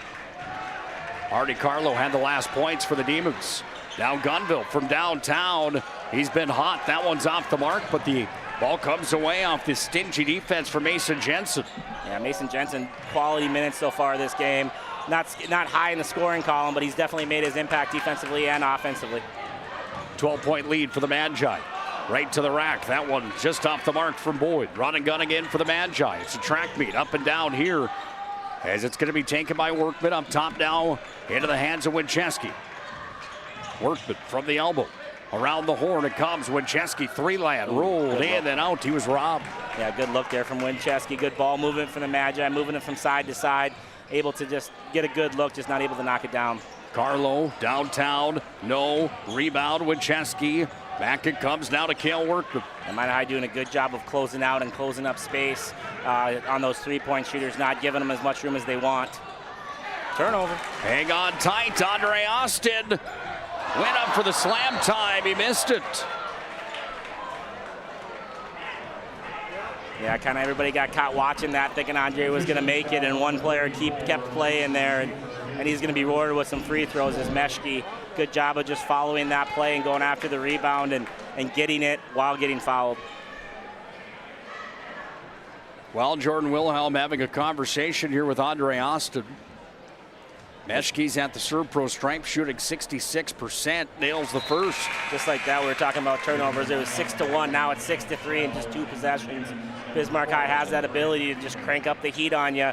And, free throws or turnovers are contagious. Once you have 1, 2, 3 come real fast. So let's see if Minot High can settle down here in the next possession. Can Meshke get both? No, 1 for 2. Good job rebounding for Schaefer. He's getting beat up in there and he's doing a really good job of just securing the ball and getting it to his point guard. One of my favorite players for sure, just his natural knack to compete inside on the windows. Shell does that here as well, but there's a foul on the play. The way that Bismarck High rotates, there's a foul, and it's going to be offensive on Minot High School. Yeah, that's another turnover. They're calling a charge there on the drive, and it's on Peyton Shell. That's number 2 on Shell.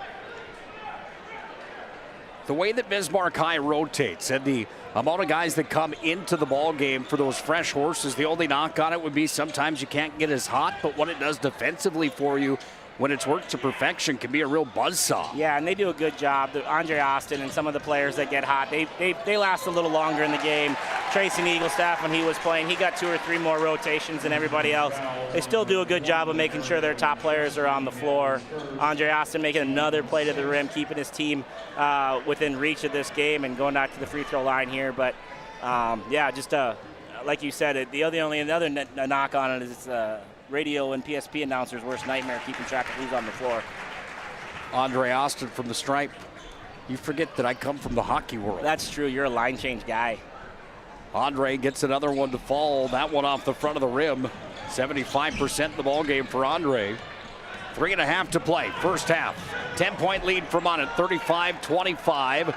Work down in deep from the block. Back up top, Winchesky thought about uncorking from way deep. I like the patience here. You didn't need to take that quick shot. Move it around just a little bit more. Run a little clock. Get the shot that you absolutely love.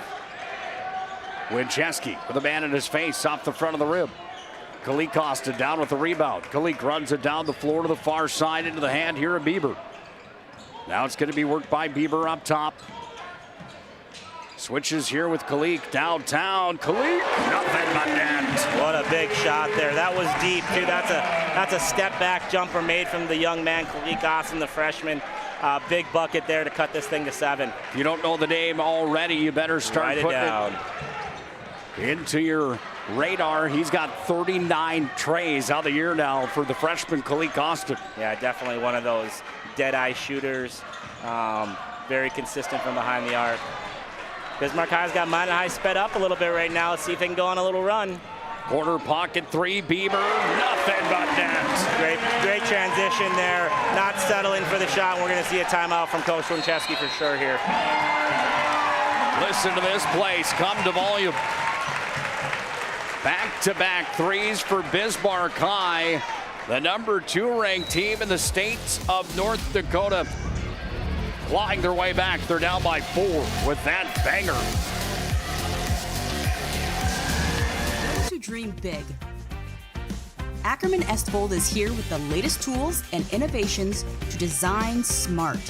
Our team of architects and engineers carefully plan every step of construction, making it possible to build bold. And most importantly, we know how valuable it is to give back, ensuring our communities continue to thrive for generations to come. That's Ackerman Estvold.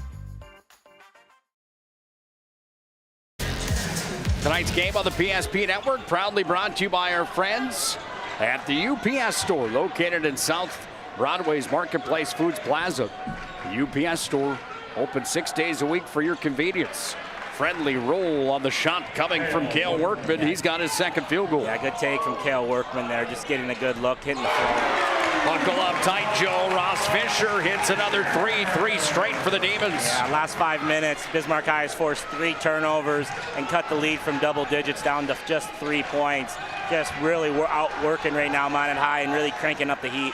Here comes Winchesky. Down to the block. Winchesky blocked on the play. Kalik away with it. Austin moves it over. Fisher back to Kalik. Can he get number 40? Yes, he can. And just like that, tied ball game. That's just how fast it comes for Bismarck High. Another turnover. Rebound. Kalik inside. Still scrumming. Puts it off the window and scores. Kalik Austin, one-man show right now.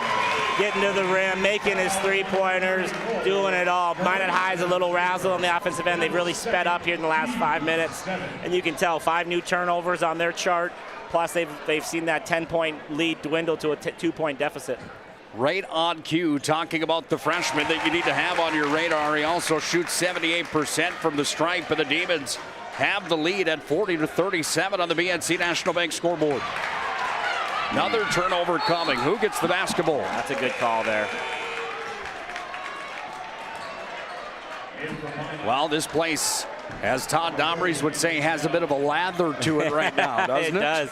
And like you said in the girls' game, this thing's going to start getting filled up. The student section standing in their workman outfits, and we got a lot of energy in this building. And all they needed was a couple Kalik Austin and Ross Fisher threes to knock down to get them back into this ball game. Under a minute to play, first half. Magic Towing halftime report coming up next. Winchesky up top with the basketball. Here's Eric Winchesky right to the rack. Gets it to roll in. Eric Winchesky settles the crowd and settles his team down a little bit. Great take by the senior point guard there of just finding a way to get to the bucket. 11 for Winchesky. Shot off the mark far side there for Swanson. Nice rebound coming from Meshke. Bismarck High just winning all the loose balls, all the 50-50 balls right now, busting their tail to get to them all and save them and keep them in play. Swanson finds Meshke near side of the rim, rebound. Austin just off the mark. Winchesky runs away with it. Count them down, kids. We're at 13 seconds to play in the opening half. Shot clock is off. Magi with the basketball. Trailing by a point. Here's Eric Winchesky. Back up. Workman hounded. And the hounding was on to the point where the time expired in the opening half. Demon fans are loving it. Minot had a monster lead. The Demons had a monster comeback. And it's a 40-39 ball game. Bismarck High at the break. Magic Towing halftime report comes up next here on the PSP Network. Banking is some of the most important things in your life, and banking at the right bank is very important. We're really proud of our bank because we have great people, and our people are what make our bank go. We always want to treat our customers right and do the best job we can for them, and try to do things to help make our communities better.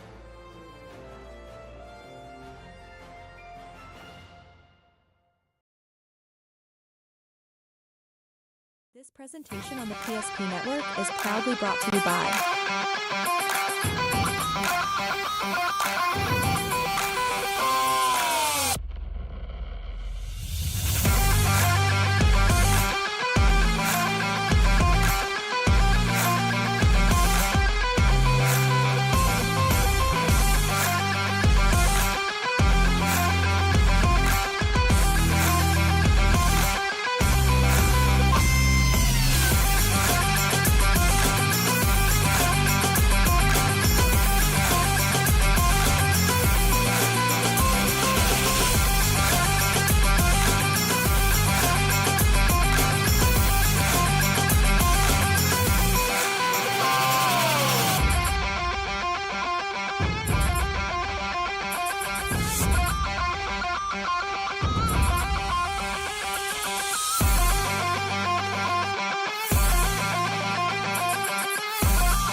Make sure to like and follow the PSP Network on all social media platforms and hit that subscribe button on YouTube. PSP Network. It's game day. An injury can happen anywhere, at any time, to anyone. It's not really something you can schedule on your calendar. But when it happens to you and it's not your fault, there's one law firm to remember. That firm is Schweigert, Clemene, and McBride. We live here and take pride in helping our community. We know this area inside and out. We put in the work and fight for what's right so justice can prevail for you. That is what we're all about. We're on your side. We're Schweigert, Clemene, and McBride. The foundation of the financial planning approach at Legacy Financial Partners is a personal relationship. Our unique and collaborative approach to financial planning starts with your dreams, not just the numbers. We will work with you regularly to take action to update your plan as your needs evolve, recommending products and services that are right for your situation.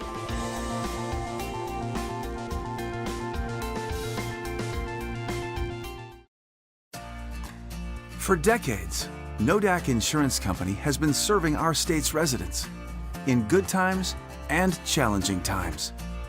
We come together for the greater good, from simple acts of kindness to company-wide efforts that make a difference in our community. It's who we are, rooted in North Dakota and ready to serve when it matters most. Nodak Insurance Company, agents with answers. Darren Johnson, Cody Olson, and Scott Wilkins, your agents with answers in Mandan. Meet Gary. Gary is an ordinary guy, but right now Gary has car trouble. Gary doesn't know about magic towing. Don't be like Gary. Remember the name and the number. It's Magic Towing. We are here to help 24/7. Magic Towing in Western North Dakota. Don't be like Gary. Remember the name and the number. It's Magic Towing.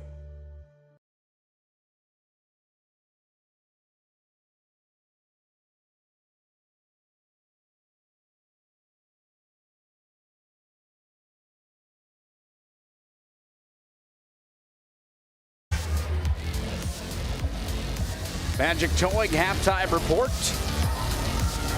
for a barn burner here tonight, 40-39. Bismarck High's got the lead at the break. Magic Towing, you blow it, we tow it. Put this number in your phone now. You'll be glad you did. 701-509-4011. Nick HULBERG and Joe KITTELL on the call here tonight, partner. We hyped it up, number 2 against number 3 of the state. They're tied for second inside the standings. We knew it was going to be a good one tonight. It really hasn't disappointed yet, has it? Yeah, no question. Minot High kind of dominated the first 12 minutes of this game, doing everything they wanted with pace. They were stopping Bismarck High from basically, getting any free looks. Andre Austin was just willing his way to keep the team in the game. And then all of a sudden, the 6-minute mark, we saw turnover. Minot High got sped up a little bit, and then it became the Kalik Austin show, knocking down some 3-pointers. A couple other teams. Ross Fisher got one as well. Off the window Turnovers there, added up. All of a sudden, shots were getting made, and that 11-point lead disappeared all the way to a 1-point deficit. How about the numbers in total for both teams at the half? Brought to you by Ryan Family Dealerships. Yeah, the Minot Magi, like I said, led by as much as 11, but find themselves trailing by 1 in the first half. They had 6 scorers in the first half, led by 11 points from Mr. Eric Winchesky hitting 1 3 in the first half. They had 10 points from Peyton Shell hitting the 3 and going 3 for 4 from the free throw line. 8 points from Jalen Dunville knocking down 2 threes himself. 4 points for Workman, 4 points for Schaefer, and 2 for Mason Jets. And they were 3 for 4 from the free throw line, knocking down 4 threes and having 5 turnovers. Great For the Bismarck High Demons, they find themselves with a 1-point halftime lead. They had 8 guys in the scoring column. They were led in scoring from the 9 points from Mr. Kalik Austin knocking down 2 3-pointers. They saw 8 points from Ross Fisher knocking down 2 3-pointers. 7 points from Andre Austin, getting it done from around the rim, knocking down 3 or 4 with free throws. 6 from Jager Meshke, and then 3 apiece for both Najee Boyd, Grant Bieber, and finally Bondley with 2 and Carlo with 2. They were 6 for 8 from the free throw line, knocking down 6 3-pointers and having 6 turnovers, and all 6 of their turnovers were in the first 10 minutes. They went turnover-less in the last 8 minutes. So really a tale of 2 halves in the first half there. Right about the 6-minute mark, all of a sudden Bismarck Demons picked up their pace and were able to catch Minot High on their heels a little bit. Excited to see the second half and what answer Minot High has. Yeah, you saw the replay and the highlights, the recap brought to you by Ryan Family Dealerships. Quite a comeback for the Demons. This is what it looks like on paper. 8 scores for Bismarck, 6 for Minot High, as you mentioned, 10 3-pointers in that first half. Any of these numbers really glaring to either coach at the end of one half? I think both teams got to say, all right, 0-0 basketball game. Let's go do it again. Let's see where the chips fall at the end. I think Bismarck High found something there in the last 6 minutes. I do think Eric Winchesky came out of that timeout, hit a big bucket, got a big left-handed layup on the right-handed layup on the left side, getting by his defender, got a huge offensive rebound. So there were some plays made at the end there for Minot High that they could feel comfortable going into halftime, cutting that lead from 3 to 1. So they just got to keep going back to what they were doing early in the half, controlling the ball, not turning it over, getting good shots on the offensive end, being very efficient on the offensive end. I know I asked you this in the pregame show. I'll ask you again right now. You put much emphasis on the standings at this point in the year, Joe. Obviously, you want to have home court advantage, quote unquote, at the WDA tournament, don't you?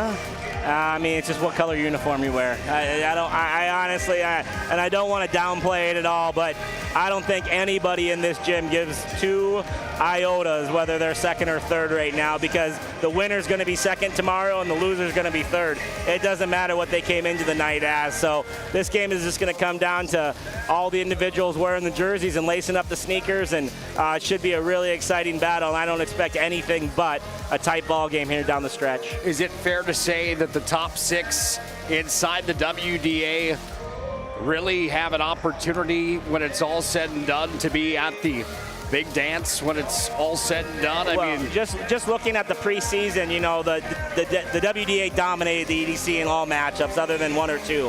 And so just on paper, just from those games, it looks like the WA just has a stronger team. So if you can breathe and get out of the WA and find your way to the state tournament, you're going to have a chance to win the state tournament. Centuries lost to Bismarck High. Centuries beat Minot High. Minot High is in a battle with Bismarck. Mandan lost to Jamestown last night, right? But have beaten a lot of other teams. It's any given night right now in the WDA, and there's a lot of really good basketball players. So if you survive the WDA tournament, you have a chance to win the state tournament. Easy as that, and I know that's as simple as it sounds, but it is as true as ever this year. Planet Pizza Live look in here at our Magic Towing halftime reports. Minot High on the Minot North on the wrong end of the Dickinson matchup tonight. The Midgets 37, Minot North 14. Boston Cranston and company for Dickinson. They're one of those teams that could shock some people. They're number 6 in the conference right now, and that goes to my point. Had a big win against Minot, and they have players. They got guys that can make plays too and can win on any given night. Very well coached, a young team with a lot of confidence. So Dickinson just as dangerous as anybody in this whole thing. Legacy, I thought, is playing their best basketball right now, too. Coached by Coach Horner, a guy that's won a state title. So, yeah, and his assistant, Jacoby, has also won a state title. So, just an absolute monster of a WA so far right now. Yeah, Jacoby Lloyd, what a pickup for them. Lloyd. Yeah, great pickup, right? You get 2 guys on the bench with state titles under their belt, and what a staff they've been able to put together over there, and they're playing their best basketball right now as well. Minot High is in maroon. If you're just joining us, Bismarck's in white. Nick HULBERG, Joe KITTELL the call. Fisher from deep, no good. Rebound, Bedell comes away now here to Peyton Shell, and Shell will start the motor here from Minot High, trying to break the press, and the Magi do with Winchesky over the timeline. Winchesky back over to Shell, make it Bedell. He just hands it off here, back to Shell. Now Schaefer, now Winchesky. Starting 5, back in for the Magi to start the second half of basketball. Love the patience by Minot High right now, moving the basketball and trying to find that spot where they can get a shot. What a good look from Workman there, just not able to get it to fall. Yeah, that was robbery. It was in, then out. Meshke has it for the Demons, back over to Fisher. Hardy Carlo now. Down to the block. Ball's taken away. On the ground it goes. There's going to be a scrum for it. Jump basketball. The arrow belongs to Minot High School. Then 1:21 seconds in. The Magi get the ball back. It's a Minot High team that comes in with a 3-game winning streak. They've gone 3-2 in their last 5. 8-2 in their last 10. They've outscored their opponents by 318 on the year, Joe. 1,018 points compared to the 700 that they've surrendered on the dot. On average, that's 85 to 58 per night, and it's been a Magi team that rightfully so has been ranked inside the top 3 all season long. They toss the ball away here, however. Demons get it back. Another forced turnover by Bismarck High School. Yeah, just a lot of pressure and denial on the perimeter, and one player back cuts because he wasn't open. One player thought he was going to be open, and all of a sudden you got a turnover. But yeah, like you said, Minot High's had almost a flawless season other than 1 week of basketball, and they were able to recover from that and start playing good hoops again. So, it doesn't hurt you a loss as long as you can recover from it and learn from it. And definitely Minot High has learned from both of their losses earlier this year. Kalik Austin with the basketball. Back up top, 3-lad. Demons trying to get the 3-motor going again. That one's off the mark. When Jordan Wilhelm watches this game back tonight, he's going to say, well, what about us, Nick?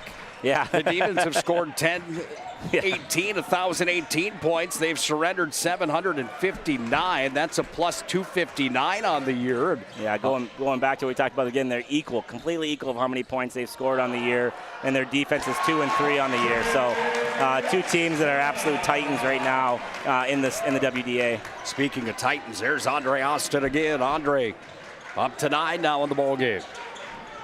Here's Landon Bedell back over to Peyton Shell, then Winchesky. Biggest lead of the night for Bismarck High School. Shell works it to Bedell. Now to Schaefer. Eric Winchesky on courts for 3, short. Artie Carlo rebound, and Artie will bring it across the timeline. Coast to coast for Artie, sent it out front, taken away there by Bedell. Now Winchesky's got it. And the run and gun game's on. Here's Winchesky goes into the paint, spins it out top. Schaefer downtown. Swoosh. Great job from Winchesky, not running over the defender there on the pass. Great body control, finding the open Schaefer. Schaefer no hesitation, and no rim, no net on that made open 3. How about on the other side? Same thing can be said for Kalik Austin. And another one, third, made 3 in the ballgame. Yeah, no hanging their head after giving up the 3 to Schaefer. Bismarck High comes right back down the floor, knocks one down themselves. Buckle up tight. Winchesky to the rack and scores. Yeah, Winchesky just wiggles his way through the press and gets a wide open layup on the left side again. Has done a really good job of breaking this press and playing quarterback for the Minot High Magi. Kalik to the rack. He's fouled on the play there by Peyton Shell. And I think that's Peyton's 3rd. According to my count, it is. Yeah, and that was the issue in the first half. Peyton spent a lot of time those last 6 minutes when the turnovers were starting to add up on the bench, trying to save them for the second half. Now already he's got to start thinking about fouls again here early in the second half. Kalik Austin good from the Serve Pro free throw line here in the ballgame. 13 for Kalik, the freshman. Eric's going to get Eric Winchesty's going to get a much-deserved break here. I'm guessing it won't be too long. Get a drink. Tell me when you're ready, son, because you're going right back in. We need you. Kalik Austin missing on the second. Rebound Demons. Andre to Kalik for three, no good. Peyton's got to be there to rebound that basketball. Kind of got caught sleeping, watching the game, and wasn't ready for the rebound. Look at the slash and dash from Andre Austin. Right now, it's Bismarck High winning all the 50-50 balls. They're sprinting to the ball and securing the rebounds and spearing the loose balls. I started calling him Razzle Dazzle last year. I think that's fair to say, isn't it? Yeah, he's got a lot of tools in the toolbox, as the kids would say, and he's got a lot of moves that he can make, especially around the rim. First International Bank and Trust timeout on the floor. We'll watch Andre go to work one more time. Here's the Razzle. There's the Dazzle. Demons by 4.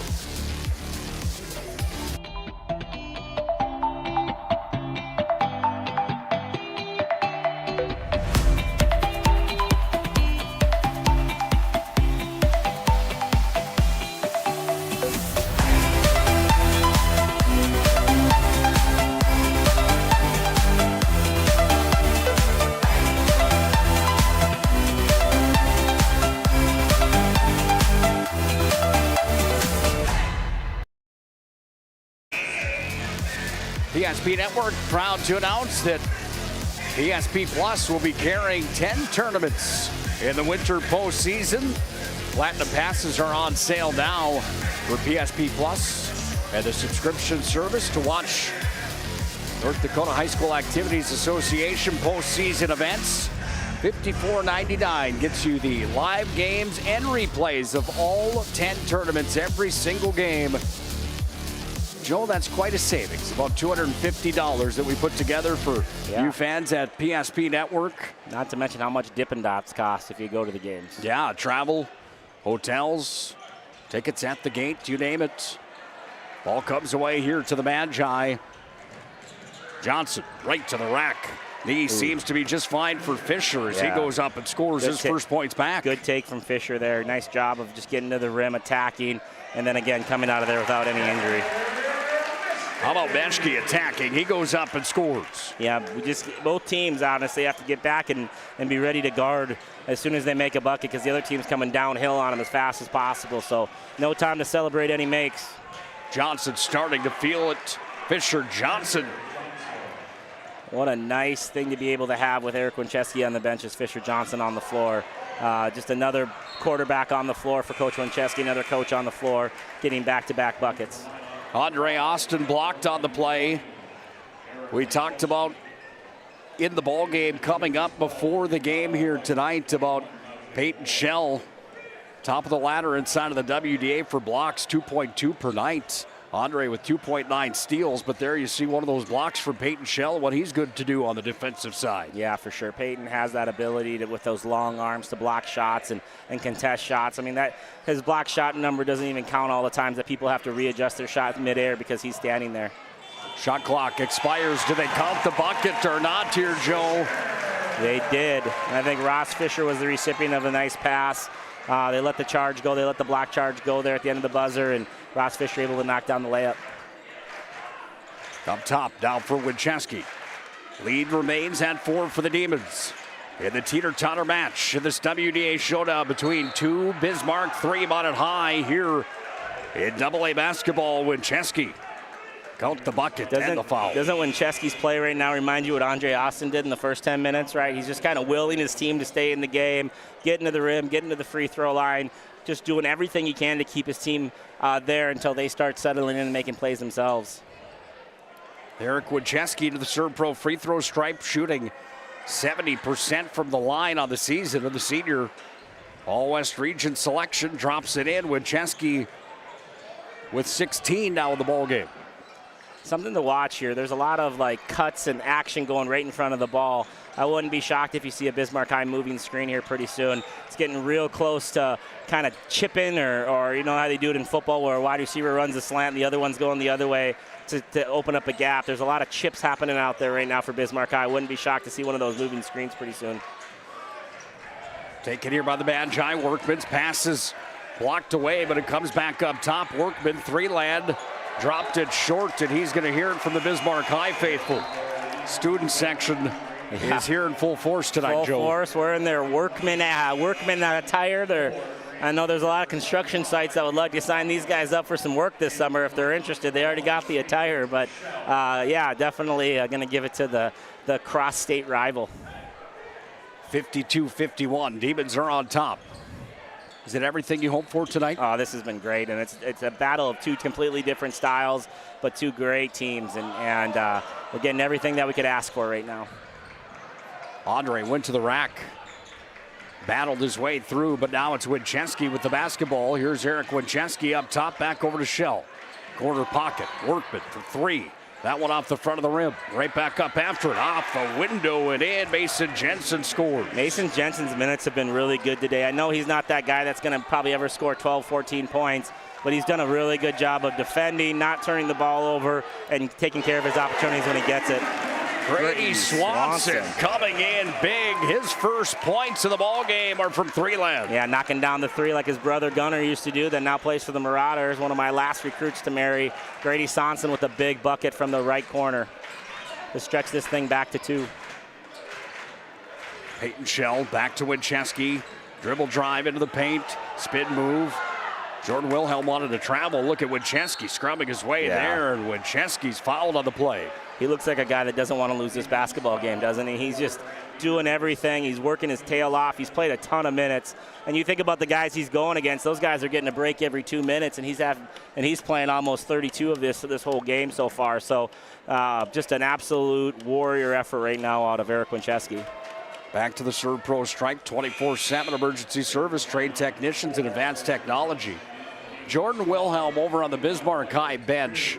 If you could have a camera on Wilhelm and Winchesky just for an entire night, two of the... I don't think either one of them let you mic them up, though. I don't think that's going to happen ever in a game. But no, those two are, again, two of the elite coaches and really have made a name for themselves in their own right and in the styles of play and what they've been able to do for their team. I know Jordan's still looking for that state championship that he was oh so close to the COVID year when he was in the Final Four, but he's going to get one of those real soon, and it's going to be a well-deserved a championship for him when he gets his chance at that ship again. I'm on record saying that Bismarck High is my pick for a state title here in 2025, and some of the flack that I got after that with the way that the Demons... Well, there's how many other teams in the state that aren't going to like that pick? There's only one that's gonna, so... You can never be right when you make those selections. 19 others. Yeah. Every time the Chiefs get picked against on ESPN, too, there's always a tweet following questioning the decision-making by those guys. But, yeah, it's definitely never going to make anybody happy when you make bold predictions like that. Well, Dean Winchesky, there's nobody that's a bigger fan than Dean Winchesky. I'm a Minot High grad, by the way. And I should have been. The pick is Minot High, Bismarck High, and a title, and it's just a numbers game. At some point, Bismarck High, they've got 12 titles right now. They're due for one at some point, and they've got a motor on them. You watch if they get Weston Scott back, they're going to be tough to compete with. Weston Scott's one of those premier players in the state that hasn't played all year from a football injury, and he's coming back real soon. And when that happens, you can see Bismarck High take their game to even another level that they haven't been to yet. All West Region player that went down. Lower body injury at the start of the year, trying to heal up and get back. Peyton Shell first bucket of the second half. Kind of a quiet second half for Peyton. Hasn't really been able to get it going at all. But getting that free throw there to tie this thing back up. What a ball game we got here. This is awesome. 55-55. Dean Winchesky talked about as the GOAT, the greatest of all time in high school basketball. There's Shell knocking the second in. Not many people have won state Class A titles at two different schools, and he's done that and continues to win and continues to recreate himself every team and every roster that he has. Well, that built-in rivalry with Winchesky against Wilhelm here tonight. Winchesky was the head coach at Dickinson when he won the titles for the Dickinson Midgets. The last title that he won, who did he beat? Bismarck High School in 2007. And it was that year that Jordan Wilhelm did not get crowned a champion in his playing days because Dean and the Midgets knocked him out. Took home the crown. Now they compete against each other as the head coaches with under 10 to play here in the second half. Minot's got a 1-point lead, 56-55. Both teams are 11-2. Great back cut. Here's Shell with the slamma jamma. Slamma jamma from Peyton Shell. Good set there. Eric Winchesky getting the ball at the high post. Peyton cutting hard to the left or the right wing, back cutting it, catching it, and slamming it home for his first bucket of the second half. Yeah, that's a big bucket right there. It's got the Minot High bench and fans elevated. Going back to the turnover game, Minot High only has one turnover here in the second half. They've really solved that riddle here in the first 10 minutes of this half. Well, timeout for Bismarck High School. Started with a Peyton Shell slam time. It was finished with a Landon Bedell field goal, his first of the game. And the Magi all of a sudden have a 5-point lead on the First International Bank and Trust timeout on the court.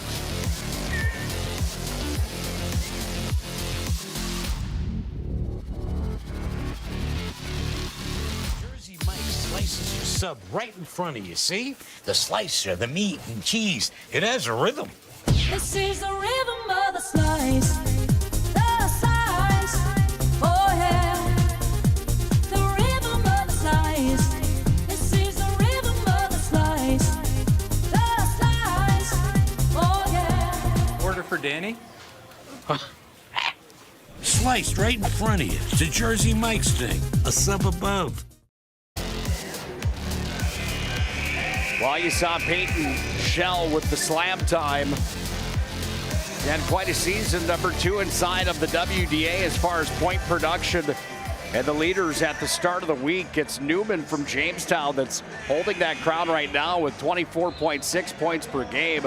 Hudson Sheldon is a freak from Mandan. Yep. However, he's got 23 a night. Cranston from Dickinson, Winchesky floating around 20. I want to go back to that dunk by Shell and just to talk about how Winchesky has developed his game and always learns, and coaches are the best plagiarists. You'll remember that play from the state championship run that Schwartz had a few years ago with that Minot High girls team. He ran that same backdoor play numerous times for Maggie Fricky to get wide open layups in the state championship game against Century. So again, rinse, repeat. If it works, keep running it. And just like Winchesky said a couple weeks ago, yeah, I ran the flex. It still works. It's been around for 30, 40 years.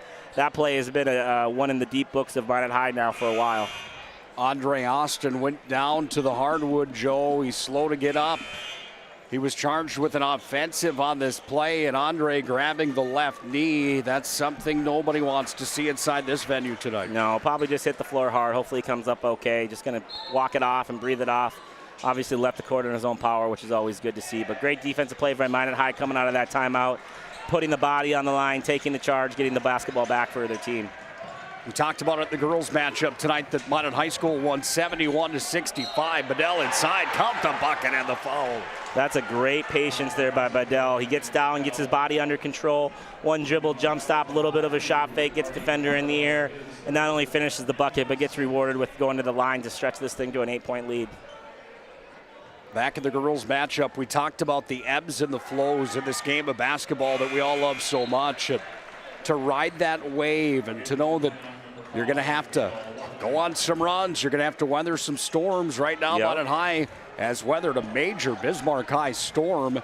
And Minot High's got the lead back at 63-55. And to go back to the comments, there was a while there when Chesky was doing it all, right? When Chesky has been on the bench for this run here, he's getting his breath back for the final 6 minutes, final 5 minutes, and it's been Peyton Shell, it's been Bodell, it's been other guys stepping up now offensively to stretch this lead out. So again, just a really intense game, obviously, and you see other players step up and rise to the occasion. Meshke's going to the Serve Pro free throw line. Foul's going to be charged on Minot High's Cale Workman, his first. I hope Winchesky's okay. He was out kind of walking the hallway a little bit, trying to stay loose. I'm not sure if he's got something he's worried about, but he's checking back in. So obviously he's feeling good enough to get back in there. Andre Austin also back in the game, so good to see two of our stars back on the floor here after taking hard falls in this game. A battle in the trenches tonight, without question. Second one for Meshke's good. Talk about an unsung hero kind of guy. Jager Meshke, the senior, averaging 7.7 per night. He's got himself 10 in the ball game here for Bismarck High. Shell to Winchesky, way downtown, front of the rim. Look at Gunville tower up after the basketball, and then Gunville's going to draw the foul on the play. Yeah, Boyd just kind of caught himself in the wrong place at the wrong time, fouling Gunville as he falls to the ground, or comes to the ground on the rebound. And, you know, always that question, 7 minutes left, and the Demons already got 7 fouls. So Gunville's going to go to the line and see if he can stretch this lead out with a little bit of foul trouble that Bismarck High is in right now. Jalen Gunville good on the first of the front half of the 1-1.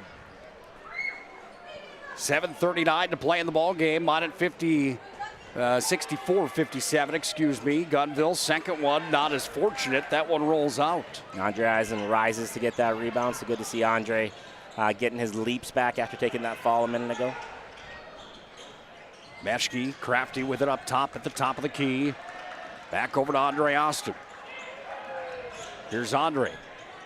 Razzle dazzle, kicks it out to Meschke. Three-land, swoosh! Yeah, what an answer there. Andre Austin getting in the lane, making a play for his team, finding the open Meschke in the corner for 3. Just a really, really, really solid play for Bismarck High, cutting this thing down to 4 with 7 minutes to go. I love Minot High's pace right now. They're not letting Bismarck High speed them up. They're breaking the press. They're pulling it out. They're getting the shot that they want.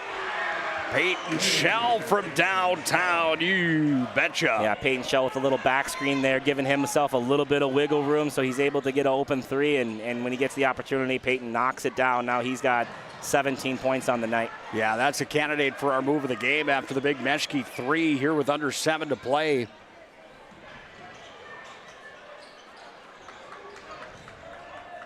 Back up top into the hands it comes here for Ross Fisher downtown. Hello. Rinse repeat from the girls game. You make one, I make one. Big steal. Shots off the mark, comes back away on the ground.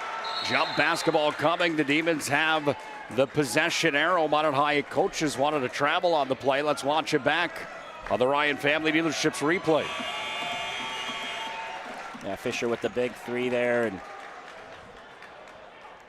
gets the steal, and nice play there from Fisher, making the 3 and instantly getting on the defensive end and making another play as well, and getting his team the possession back. Back-to-back turnovers for Minot, about the same time they did that in the first half here. 6-7 minutes left in the game, so let's see if they can kind of stop that momentum and take care of the basketball this next possession. Would you put money down that one of these two teams will play for a state title?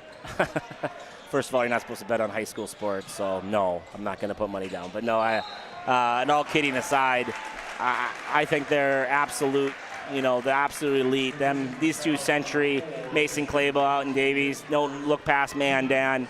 I think those 5 have really risen above everybody else. And when you got players like Shell and Winchesky and Austin, and when you got Hudson Sheldon, and you got Mason Clable, I'm missing somebody. When you got Kemple and Gibby Kinnebrew, like, whenever you have the best players and some of the most experienced coaches, I would take those teams every day out of the week, and it's kind of the way it is right now in the state. Is the top coaches and the top players are rise themselves to the top of the polls.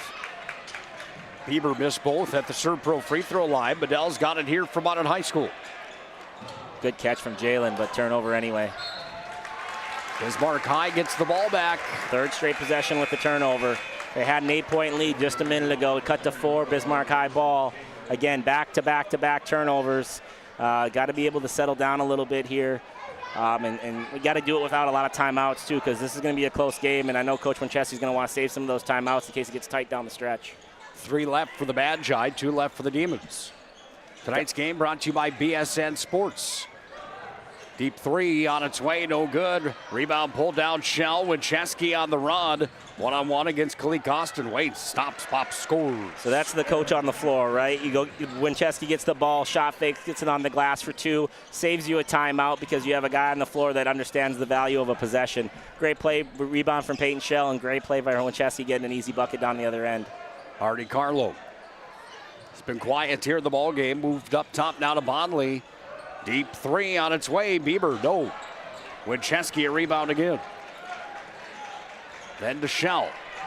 Minot trying to break the press to get across the timeline. They need to hurry. 3 seconds to do it. Got it over. Off to Schaefer. Then Winchesky. Really well coached here. Winchesky gets it across half court, pulls it out. Let's run some clock. Let's get the shot we want. Let's not get pressured into a shot that we don't want to take.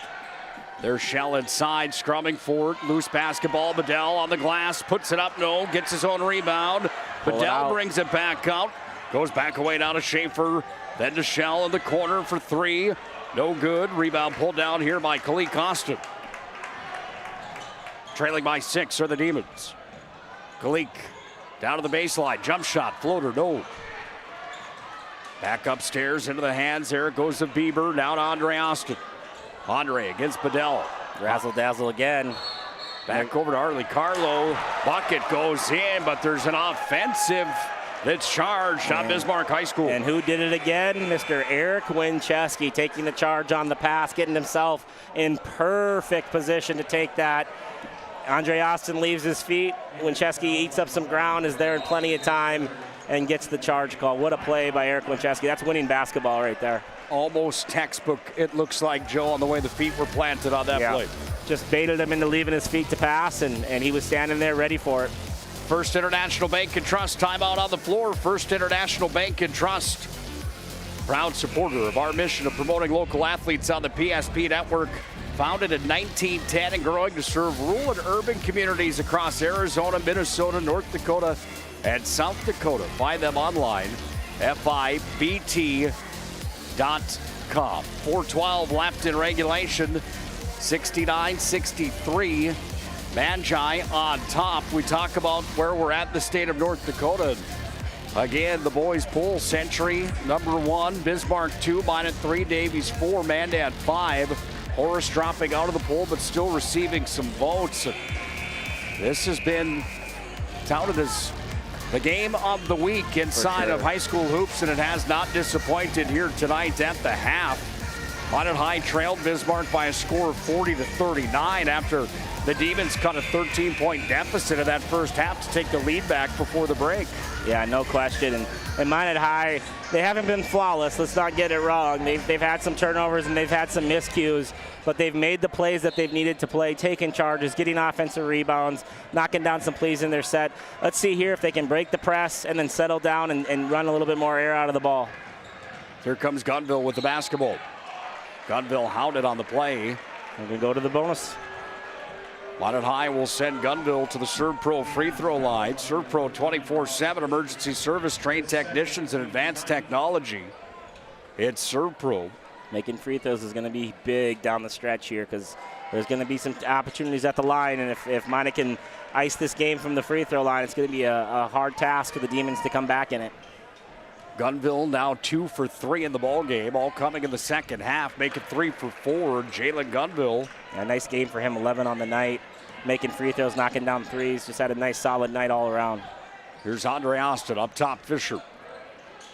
Back to Fisher, corner pocket, 3 ball on its way. Jeez. You betcha. Gee, just when you think it's over, 5-point game, 3.5 to go, this thing can change really fast. And Bismarck High just has that ability to speed up the pace, speed up their play, and knock down threes. And again, the best 3-point shooting team in all of WDA by a long shot, and they're proving it again tonight. Ross Fisher had 13 threes coming into the contest tonight. Really going to leave with at least 17 because he's got 4 in the ball game. Yeah, I know it's a simple thing, but really good job of Eric Winchesky just pulling that ball out, settling his team down, and then making an absolute dime to Peyton Shell on that back cut for a wide open layup. Andre Austin up to the rack. Peyton Shell's now in foul trouble, Joe. That's going to be number 4. Minot High's big man, Peyton Shell. Yeah, it's interesting here if he goes to his bench or if he trusts Peyton in the last 3.5 minutes. The Bismarck High has the ability to stretch games and even take them to overtime if they get hot. So you want to have Peyton Shell there. It'll be interesting to see if you trust the senior or if you give him a little bit of a breather here. Andre Austin drops it in. Here comes the line change for the Demons. Arnie Carlo back in. Kalik Austin also into the ball game is Bondley. And checking back in is Grant Bieber as well, as Andre's at the ServPro free throw line. Knocks them both down. Netting the second. 13 points on the night for Andre. He's had a really consistent night, keeping his team in play, getting to the rim, doing his thing. Bieber punched the back of the basketball and the hand of Peyton Shell. 3:20 left here in the contest. Gonna go get a couple more free throws here, Peyton is, and again, free throws are going to be clutch here. From rinse, repeat, the line I just said a minute ago, 5-point lead, 3.5 to go. You got to make free throws when you get the opportunity. Peyton Shell has been money from the stripe tonight. He's now 6 of 6, the 82% free throw shooter. Scored 28 versus Dickinson, 34 versus Mandan. And he's 7 for 8 from the free throw line tonight, making his last 7 in a row. Number 1 3-point shooter, according to percentage of the conference as well, Joe. He's got quite a resume here in his senior campaign.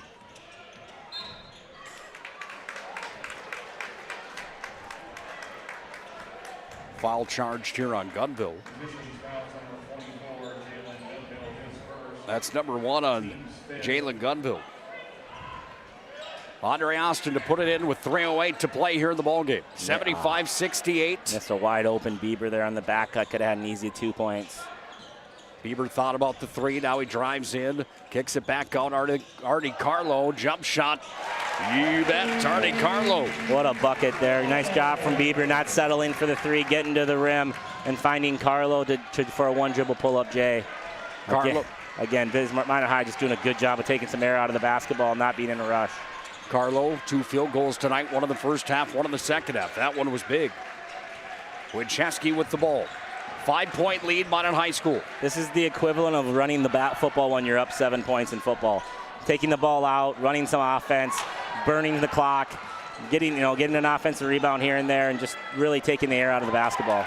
Oh, Peyton Shell fired Dean Winchesky. He's looking at the clock going, guys, we could have burned another 30 seconds. What are we doing here? Like, just no time and score. Take care of that offensive rebound, pull it out, run another 30 seconds. Don't let them speed you up. Again, that's just not a headsy play, and Coach Winchesky with his hands up. So let's see if Peyton Shell can make up for it here on the defensive end. Andre to Kulik. The Austins play catch with it, and Kulik goes to the rack. Bedell down with another rebound. Boy, Landon Bedell's been big tonight. He's been huge. Offensive rebounds. He's doing a little bit of everything. Winchesky draws the foul. Another look at it on the Ryan Family Dealerships replay. Browse their massive inventory online. DriveRyan.com. Yeah, good call there. Fisher was always on his left side there. He never got in nose to nose, never got square with him in legal guarding position. Kind of tried to cut him off and bait the ref, but the ref was there and he wasn't going to fall for it. So good call there on the right sideline by the officiating crew. Eric Winchesky too strong on that play. Number 7 in the conference for field goal percentage on the year is the all-WDA player, the 2-time all-region selection. Knocks that one down. He's got 9 in the second half, just crossed the 20-point line. 20 on the game. Lead back to 6 for Minot High School. Austin went down again. And now Jordan Wilhelm's going to get... He's going to get a warning. He's going to get a warning. And that could have called either way. That could have been a moving screen. That could have been a foul on Minot High. There's a lot of different things that could have been called there. They decided to let it play. Coach Wilhelm didn't like it, and he gets away with a warning there. And little, don't do that again, please. We'd like the kids to make this happen. Comes away now. Kalik Austin, 3-land. Yes! Big 3, much needed 3 there. Cutting the lead to 3 points here. Let's see if Minot High can answer with a bucket of their own. Johnson back to Shell. 95 seconds to play in this slugfest. Here's Winchesky on the drive. Winchesky's fouled on the play. Meshke's going to get it rung up for his second. Yeah, Meshke thought about trying to take a charge there, out of position, ends up kind of chest bumping Winchesky. Eric doing a good job of drawing the contact and going to the free throw line to see if he can't stretch this thing to a 2-possession game. I misspoke. Meshke's 3rd personal in the ballgame. Eric Winchesky with a big free throw there, drops it in.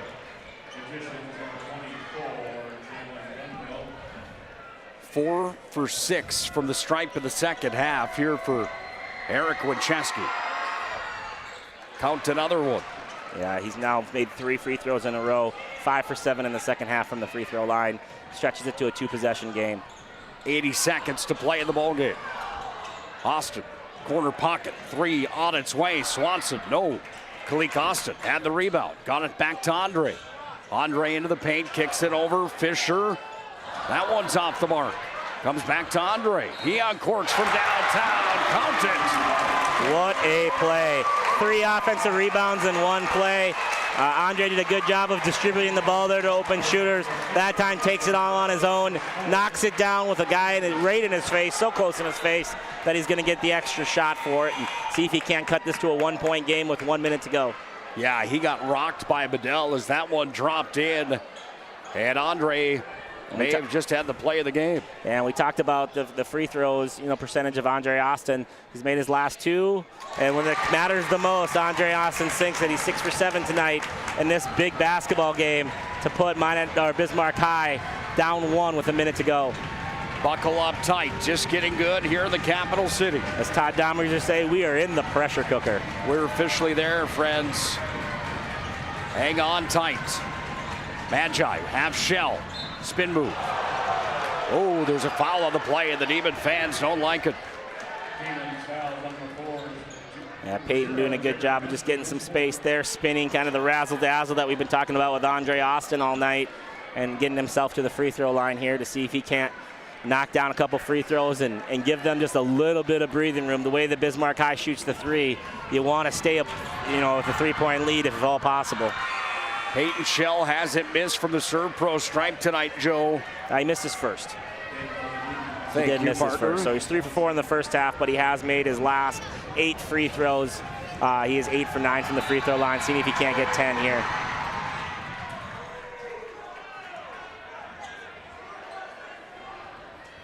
Peyton Shell taking some more time at the serve pro stripe. Listen to this place. It's a jungle right now. I mean, we got kids hanging over the rafters. We got the crowd wild. We got the workman student section. There's a lot of people here excited about a hoops game. 3-point lead for Minot High. Down the stretch we come. Austin.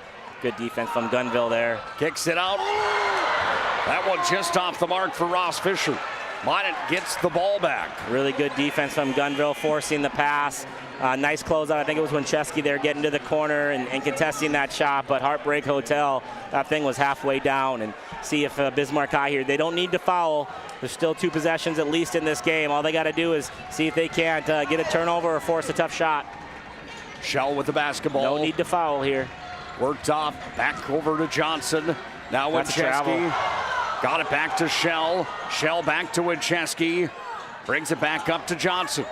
Got it over to Gunville, but the foul is there. Oh, Jordan Wilhelm not impressed. He thought it was a travel, as did you, Joe. I think I would love to see it again, but first initial thought there, I thought they switched pivot feet there. Play happens so fast in that press. It'd be hard to, obviously one of those tough calls, but it doesn't matter as Fisher misses the first free throw. But yeah, I thought initial reaction, I thought that was a travel too. I thought he pivoted on his foot. First time of the year that I've heard the North Dakota Bluebirds out, and they're in full force. That one drops in for Johnson. 4-point lead here, 21 seconds. Minot High's has got to be solid defensively. Both teams have 2 timeouts. Minot High's going to use one here to just discuss how they want to play defense. First International Bank and Trust timeout on the floor. Magi 81, Demons 77. Strand back to Morelli. Morelli trying to spin it out. Dickinson is going to win the WDA title if they can hang on. They have done it. Oh my goodness. The Midgets are WDA champions.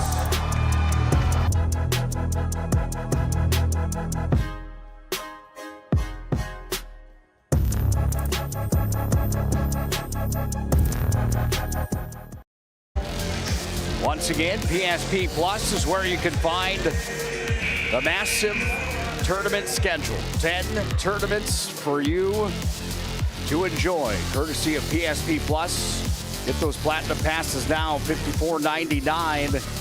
PSP Plus, the exclusive home for WDA basketball and WDA hockey. Austin, coast to coast, rolls it up and in. Nice play design there from Coach Wilhelm, just trying to get Andre to the hoop, cut this thing to 2-point lead, force Minot High to make free throws. Going back to your Platinum Plus, if any games like this one at the WDA, we get the pleasure of watching a bunch of these. That thing is the best steal in the business, because this has been a fun basketball game to be witnessing, and I'm sure the people are glad they're able to watch it at home. You just showed me what the ratings are, or people watching right now. we're getting coast to coast right now, people watching this game, and we're going to see a beautiful 14 seconds here. In these 14 seconds coming up, if you're Dean Winchesky's crew, you just have to take care of the basketball. Take care of the ball. Your free throws. Yeah, you honestly don't even have to cross the half-court line. You just got to get it in, and if you start getting close to that 10-second marker, you can always use a timeout. So that's one key to it. And then obviously if they foul you, go make your free throws. But they're going to come in hammering. They're going to come in trying to get a steal. You don't ever want to rely on the refs to make that call. So you just got to do your job, right? It's schoolyard basketball. Make sure you don't lose that ball. Keep a handle on it. And you have a timeout to burn if you get into any trouble whatsoever. Bismarck High saying, hey, let's see if we can get 1 or 2 traps, get a steal, get a breakaway, and then foul under 10 seconds, under 9 seconds. See if you can't get 1 or 2 traps out of it. The way they shoot the three, all they need is a ball and a chance. So be interesting to see how to finish here. Both teams with 1 timeout, both teams in the bonus. Here we go. 14.2 left in the ballgame. Ball sent in. Shell is going to be fouled on the play. No foul. They just called it out of bounds on Shell. Another look at it on the Ryan Family Dealerships replay. That was real close to 5 seconds as well. So Minot High lucky there not to turn the ball over with a 5-second count or with just running it out of bounds. Gunville carries it down the floor. Trying to hold here. Yeah, real good job from Jalen there. Just getting the ball over half court, not passing it, not forcing something, trusting himself that he'll go down and make the 2 free throws. So nice job from Jalen Gunville there, trusting in his own ability. 6 foot tall sophomore guard comes from a long line of young men with that last name that have shot the lights out of the gym at Minot High School, a Magic City campus, and now Minot State University with his older brother lighting it up for the Beavers. 82-79, Minot High's got the lead. Gunville makes it 83-79 as he gets them both. Was there any doubt that Gunville was going to make 2 free throws with the game on the line? Just clutch shots there from the young man. Andre Austin, step back 3, no. Minot High is going to get out of here, it looks like, Joe, with a victory tonight. 0.9 seconds left on the board right now. Will they add more time up? Doesn't look like they will. Meshke will inbound it. Shot will come in from Kalik Austin, and the Magi get out of the Carl Guard tonight with an 83-79 victory over the red-hot Bismarck Demons. Minot's won 4 straight. They just ended a 9-game winning streak for Bismarck High, and a 9-game winning streak that found them up inside of the top 5 in North Dakota 2A basketball. What a showdown that was. We'll come back to the Planning Team Financial Shots Crossroads postgame show, and when we do, we'll talk to our MVP of the game. We'll also have Dean Winchesky, the winning head coach tonight. Minot High 83, Bismarck High 79. That was a doozy tonight on the PSP Network. How would you like to turn this into this? With Shots Crossroads Fuel to Food Reward Program, you can. Here's how it works. Pick up a fuel tracker card from any of our C-Store cashiers. Every time you fill up with gasoline or diesel, use the fuel tracker card to record your gallons. Once you reach 1,000 gallons, you'll be eligible for a $10 gift card to Shots Crossroads Restaurant. Start earning your rewards today at Shots Crossroads. Minot High School gets the victory tonight over Bismarck High. Joe KITTELL's on the floor with Dean Winchesky. I talked to you a minute ago, and the first thing I said was, what a basketball game. What a basketball night for what WDA, the girls and the guys. But, I mean, how fun was that game to be a part of tonight? Well, fun's a weird term, Joe. You've coached a long time. No, it was. It was 2 teams that I believe, personally, are very well coached. I think Jordan does a great job with his guys. They compete to beat hell. They got good players, and we just happened to make some plays down the stretch and kind of found a way. But, you know, we had some really good second half possessions that we executed and got what we wanted, and we found a way.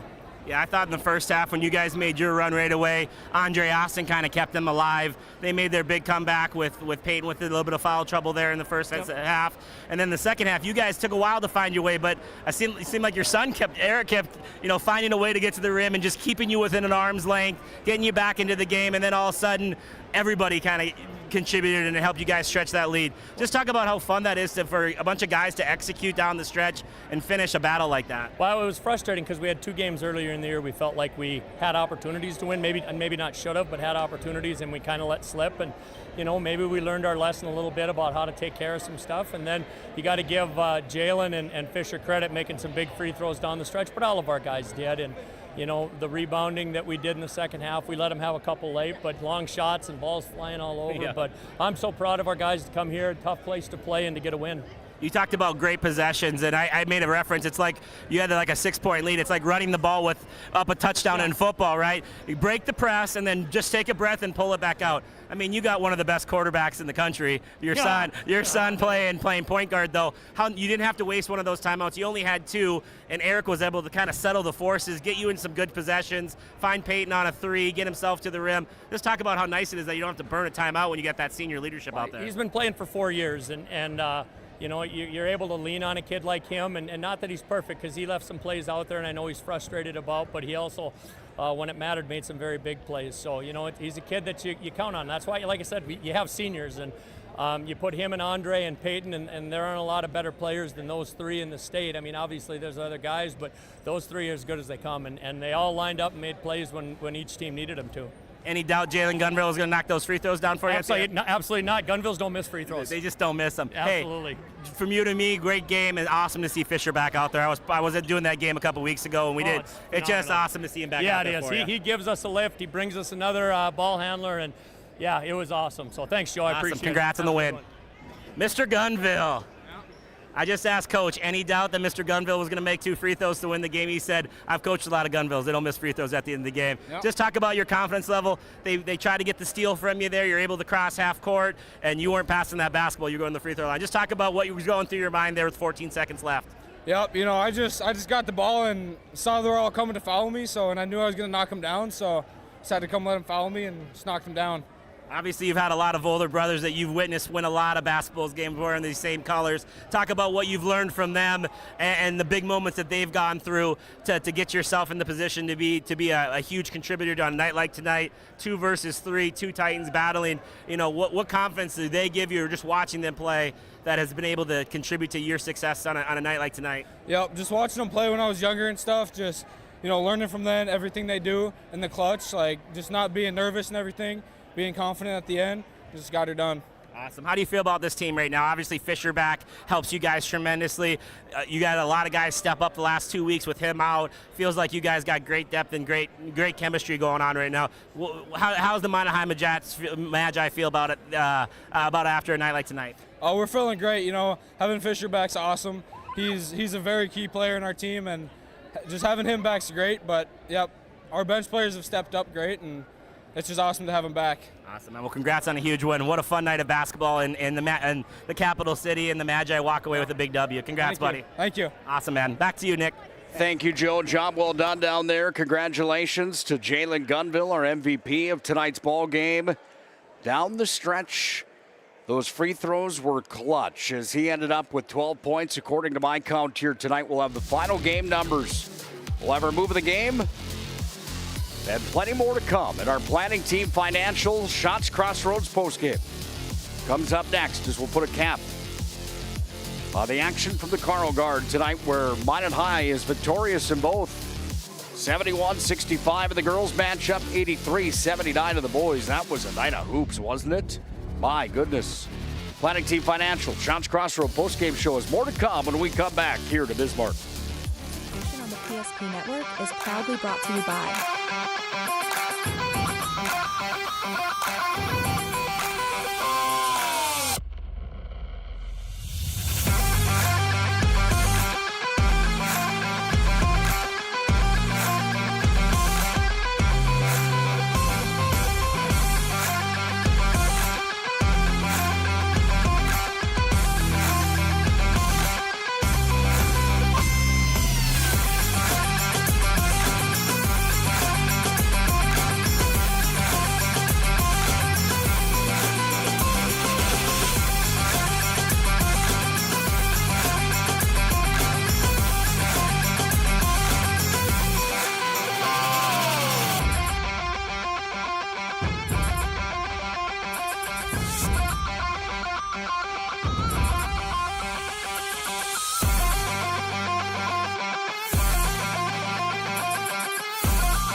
follow the PSP Network on all social media platforms and hit that subscribe button on YouTube.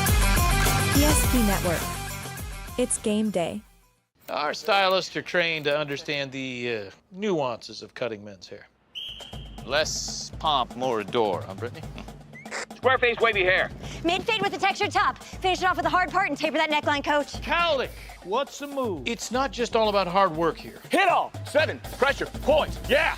It takes expertise to be a sport clip stylist. Here? That's the spot. Right there, huh? Sport Clips, the pros in men's hair. Whether you're looking for a full-service financial plan or planning for farm or business succession, Planning Team Financial Advisors is here to help you work toward achieving your financial goals. With locations in Bismarck, Garrison, and Center, our full-service team of professionals are dedicated to helping you work towards achieving your financial goals. Visit us online, planningteam.com. Securities offered through LPL Financial, member of FINRA SIPC. Investment advisory services offered through New Edge Advisors, LLC, a registered investment advisor. New Edge Advisors, LLC, and Planning Team Financial Advisors are separate entities from LPL Financial. At Shots Crossroads, we make 8 gallons of homemade ranch dressing every day, so you can smother your dinner salad with it, dip those crispy golden French fries in it, and dunk your breaded chicken strips. You can even cover your... Wait, no. You can't put ranch on steak, or can you? Shots Crossroads. Don't forget the ranch. Planning Team Financial Advisors and Shots Crossroads bringing the postgame tonight. Planning Team, whether you're looking for a full-service financial plan or planning for farm or business succession, they can help you every step of the way. It's Planning Team Financial Advisors. Find them online, planningteam.com. And Shots Crossroads, home of the famous number 99, where team buses are always welcome. You can order online and pick it up at Shots Crossroads. Nick Hulberg, Joe KITTELL for the Planning Team at Shots Crossroads post-game show here tonight. Partner, that was a heck of a ball game, wasn't it? Yeah, I feel like I played a basketball game tonight. That was a lot of fun, a lot of great energy, and just a great performance by all 4 teams. Bismarck High, girls and boys, and Minot High, obviously girls and boys, pulling out the sweep on the road. We got Ike. You got a slide for him? Does it say Ike in the middle anywhere? Yeah, we should. Did you enjoy the ball game tonight, bud? Yeah. Yes, he sure did. I don't think anybody in here didn't. I think it was one of those nights, if you weren't tickled pink by that game and the storylines within it. You look at the first half, and as we watch these highlights back from the first half of basketball, Minot High had a 13-point lead, Joe, and all of a sudden, Bismarck High came over Austin of the break with a 1-point basketball into the paint. Just absolutely, Minot High lost their way for a little bit there with Peyton on the defensive foul trouble. Working inside off the window there, Grant Beaver had the miss. Now Andre's got it again. Waits in the lane, delivers and scores. Andre looking good tonight. Andre starting to heat up. Second half, they came out as they want. Fought until they could get hang on tight, Andre Austin. Scores nothing to roll. For the slam time, he missed it. They needed every play tonight, every charge they took, every loose ball they do a good job. Every 3 they made, every some of the players they got. It wasn't a play that wasn't a little longer in the game. Tracy Eaglestaff the hand here at Beaver. It's a game of inches tonight. It's going to be worked by Beaver up top. Minot was able to sneak out 1 extra inch. Switches here with Kalik downtown. That I like so much about this ball game is that what a big shot. You've got very consistent from behind. Yeah, you've got Austin. Yes, you've got Minot High sped up a little bit right now. See if they can go on a little run. Are the poster pocket 3 Beaver tonight for a guy like Landon. Great transition there. From Minot High. I mean, he wasn't down to the block. Winchesky point to the play. Kalik away with it. 5 points. Austin moves it over. Fisher back to Kalik. Can he get number 40? On the other side, a guy like Ross Fisher who averages 4.8 per night. He had 16 according to my count. Rebound one in the left corner. Inside. Halfway down. Still scrumming. Puts it off. Just an amazing effort from a lot of different guys. 8 scores for the 9 scores for the Artie Demons. Carlos got it up top. Worked it over to Andre Austin. Just anybody that walked onto the middle of that basketball floor tonight contributed in some way or the other. And I think Minot High obviously can feel great about getting that win and winning in a way that they've lost before this year. They lost to Dickinson in a tight one. They lost to Century in a tight one. Weren't able to finish games. Coach Winchesky said it's just fun to figure out a way to win those ones when we've been snake bitten a couple times. And for Bismarck High, there's just no question that they can play with anybody in the state. I mean, the way they play, the way they shoot the three, how aggressive they are, how well they're coached, the crowd gets behind them. Like there's nothing really to hang your head on. I'm sure there's a possession or two Coach Wilhelm would like to have back, but at the end of the day, I thought this was just a well-coached, well-played basketball game, and really everybody can walk away with saying, like, we witnessed that. That was fun. First game of the year that they played each other on the 20th of December. Minot won 83-66. We talked about it in the pregame, but these are two different teams right now a month later, and tonight's final score, 83-79. Joe, do you have the final game numbers for us, I sure partner? do. Bismarck High Demons, they fall tonight by 4 points, 83-79 to the Magi. They led by 1 at halftime and suffered the deficit in the second half. They were led in scoring tonight by the 19 points. An unbelievable effort from Andre Austin. Just gave an Omens effort there to get the W. Kalik Austin had 16. He knocked down 4 3-pointers. Ross Fisher was 16, knocking down 4 3-pointers. 13 from Jager Meshke, knocking down 2 3-pointers. There was 4 points from Artie Carlo, a big bucket there at the end to cut that thing to 3. And we got 3 points from Grady Swanson, Najee Boyd, and Grant Bieber, and 2 points from Mr. Bondley to round out 9 scorers for the Demons. They shot 12 for 15 from the free throw line and knocked down 13 3-pointers tonight. For the Magi, they were the victors tonight, winning by 4, erasing the 1-point deficit at halftime. They were led in scoring tonight by 23 points from Mr. Peyton Shell. He knocked down all 6 of his free throws in the second half, as well as 2 3-point buckets. 22 from Mr. Eric Winchesky, knocking down 5 of 7 free throws in the second half, had a big 3 in the first half. 13 points for Jalen Gunville, the man, the myth, the legend, the Gunville family, knocking down 5 of 6 free throws, including 4 in a row, and the 2 that iced the game at the end of the game. Nice night from Mr. Gunville. 7 points from Grayson Schaefer, knocked down a 3 in the second half. 5 for Fisher Johnson. Great to see Fisher back on the floor. Landon Bedell with 5, all coming in the second half. 4 points for Mason Jensen and 4 points for Cale Workman. Again, 8 scorers for them. Big number here, 21 of 26 from the free throw line. They took advantage of the line tonight, knocking down free throws, especially there in the second half. Only making 6 3-pointers, but that charity stripe definitely was in their favor tonight, getting the opportunity to go there and taking advantage of the opportunity of making them. Do you remember a time where there's that much distribution in a game like this on both sides? I mean, I had to list 17 players there, and I think I did it pretty well. Like, that's, like, that was, I had to, I mean, there's a lot of things going on this score sheet. You know, over 160 points scored, 17 different guys scoring, a lot of contributions from a lot of people, a lot of 3-pointers, a lot of free throws, a lot of big defensive plays, charges and defensive rebounds and steals, a lot of different things happening in that ball game. It's hard to pinpoint one play that was just the super outstanding play, but again, just an outstanding performance from everybody. Job well done here tonight, partner. I got to tell you, we've got the best of the business at PSP with Chuck Claremont, Woodmansey, Domrys, Higland. The way keeping track of the stats and working through that here tonight. I give you an A+ rating on that breakdown tonight. I had to do my math there for a while, but yeah, no, I appreciate that. That was fun. I wanted to make sure all the kids get the credit for the performance they put out there tonight. Yeah, they certainly deserve it, including our MVP of the game, brought to you by Sport Clips. Sport Clips, home to the MVP haircut experience. Minot and Bismarck, you can find them online. I've got the app. I sign it online. It's quick, it's convenient. They do a great job at Sport Clips.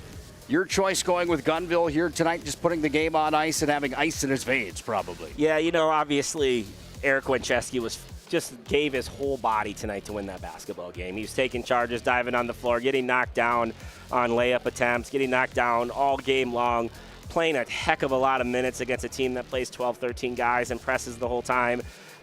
Peyton Shell had a really big game there after the foul trouble wasn't an issue anymore. But when you have a sophomore that you can trust with 14 seconds left in the game and give him the ball, and he goes down and sinks him without any hesitation, without any question, and he contributed too. He was the third leading scorer, hitting 2 big threes in the first half, scoring 13 on the night. You know, obviously Winchesky and Shell and all those stuff, but just absolutely shows how much of a team Minot High has become from the beginning of the year till now, when a guy like Jalen Gunville can be the hero at the end of the game, knock it down 2 free throws. He's the hero. He's our MVP of the game, brought to you by Sport Clips. Move of the game tonight, brought to you by Magic City Home Leisure and Spas Etc. down here. Which one are you picking? in Bismarck. We have a little problem, Joe, because I had this loaded up as the game was going. We produce the show right here on site. Oh, yeah. As the play-by-play guy, we're in charge of producing these. And the one that I had picked here, I think we're just going to have to do a play on words. I thought this play right here from Andre Austin, when he gets the ball back, he's going to end up in a 4-point play coming here in just a moment. Yeah. Andre gets it here, but look at the score at this point at 73-78. There's 1:06 left in the ball game, and Minot High had a chance to put a nail in the coffin right there. Andre kept this game what it was and made it a nail-biter down the stretch. I love your pick there. I really do, because even though Bismarck High comes out with a deficit tonight, that doesn't mean they didn't make the plays of the game. And you don't have to win the game to make the play of the game. And I thought Andre Austin was absolutely phenomenal tonight, the UMary commit, going out to the Hill to play his college basketball. I thought he was exceptional tonight, and when they needed him the most, he made play after play. He's also the guy that made the layup down 4 to cut it to 2 and force Jalen Gunville to make 2 free throws. So, that was an exceptional play. I can't disagree with that at all. Magic City Home Leisure, spas, etc. That's where you need to shop if you're in the market for a hot tub, a new one, a sauna, pool table, you name it. They've got you covered. Standings after tonight, Minot High moves to 9-2 in the conference. Bismarck drops to 8-3. Overall, the Magi move to a 12-2 mark. The Demons drop to 11-2. Next up for Bismarck High School, they're at Legacy on the 4th of February. Next up for Minot High School, they're at Williston on the 4th of February. Joe, your overall thoughts and your closing thoughts tonight after quite a night of high school hoops on the PSP Network. Yeah, we had 2 of the top 3 teams in the state. I don't see any of that after this score. I don't see that changing at all. I think these 2 are cementing themselves in that top 3, top 4 rankings. So that's number 1. Number 2, 2 outstanding coaches making great adjustments throughout the game, coming in with great game plans. And this goes for the girls and guys team too, as far as the coaching. Bill Shetler and Schwartz are just as good as anybody, and if not better. And so I thought just a really well-coached games, both of them. And then just players making plays. Like, we got people averaging 4 points a game, making 2 or 3 three-pointers, stepping up big when they needed it to. We see kids running around now. Those are probably all mine or yours, so that's fun. But, yeah, great coaching, great crowd, great atmosphere. Great players making big-time plays. Both teams having multiple people contribute. Just absolutely outstanding atmosphere for a high school basketball game. And I'm blown away by how cool that was tonight, and I can't wait for that WDA tournament now. Like, I am jacked up for that thing. Yeah, you and I both, partner. Job well done tonight. Always a pleasure working with you, Joe. Thanks for being here. You're the man, buddy. Appreciate you. Thanks for doing what you're doing. This state owes you a gratitude for what the PSP Network has developed. So keep it rolling, buddy. Well, it's guys like you that make it go. Our entire crew, John Haugen down here in Bismarck producing the show. Johnny Samuelson on the camera tonight as well. I said earlier, you brought the JV player in for the A squad. We got Nick and John again. Geez, I feel like I'm letting people down here, but no, it's always fun to work with so talented people. So keep it up, boys. Good job, John and John. Yeah, job well done to everybody involved here tonight. Big thank you as well to all those sponsors. Frankly, without them, we just wouldn't be here. And an even bigger thank you to all of our military men and women out there, active and veteran status. God bless our servicemen and women. God bless our veterans. God bless America. What a night that was of high school hoops at the Carl Gard Gymnasium. Minot High girls take down Bismarck 71-65. Minot High boys take down the Demon Boys 83-79. It was a pair of dogfights in WDA basketball, and Minot High was victorious in both. I have a guess, not a promise, but a guess that they're going to match up again down the road in the WDA tournament, and if they do, you better buckle up tight then as well. We'll have it for you on PSP Plus. Find out more at psp.network about PSP Plus and our postseason coverage right down the road. For my broadcast partner, Mr. Joe KITTELL, I'm Nick HULBERG signing off from here at the Carl Gard Gymnasium. Please have a good weekend. Whatever you do, have a great night, and God bless.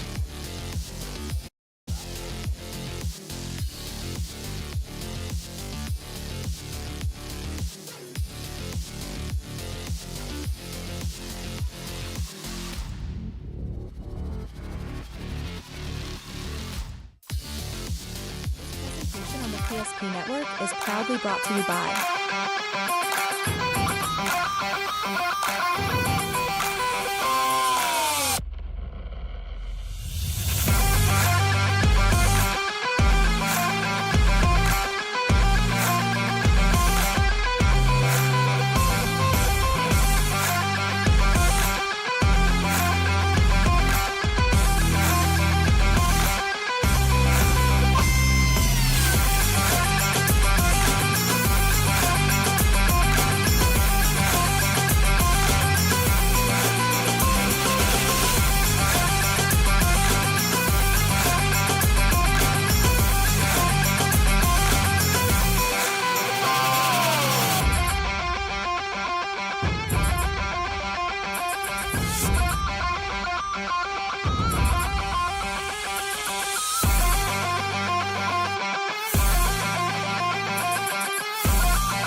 Make sure to like and follow the PSP Network on all social media platforms and hit that subscribe button on YouTube.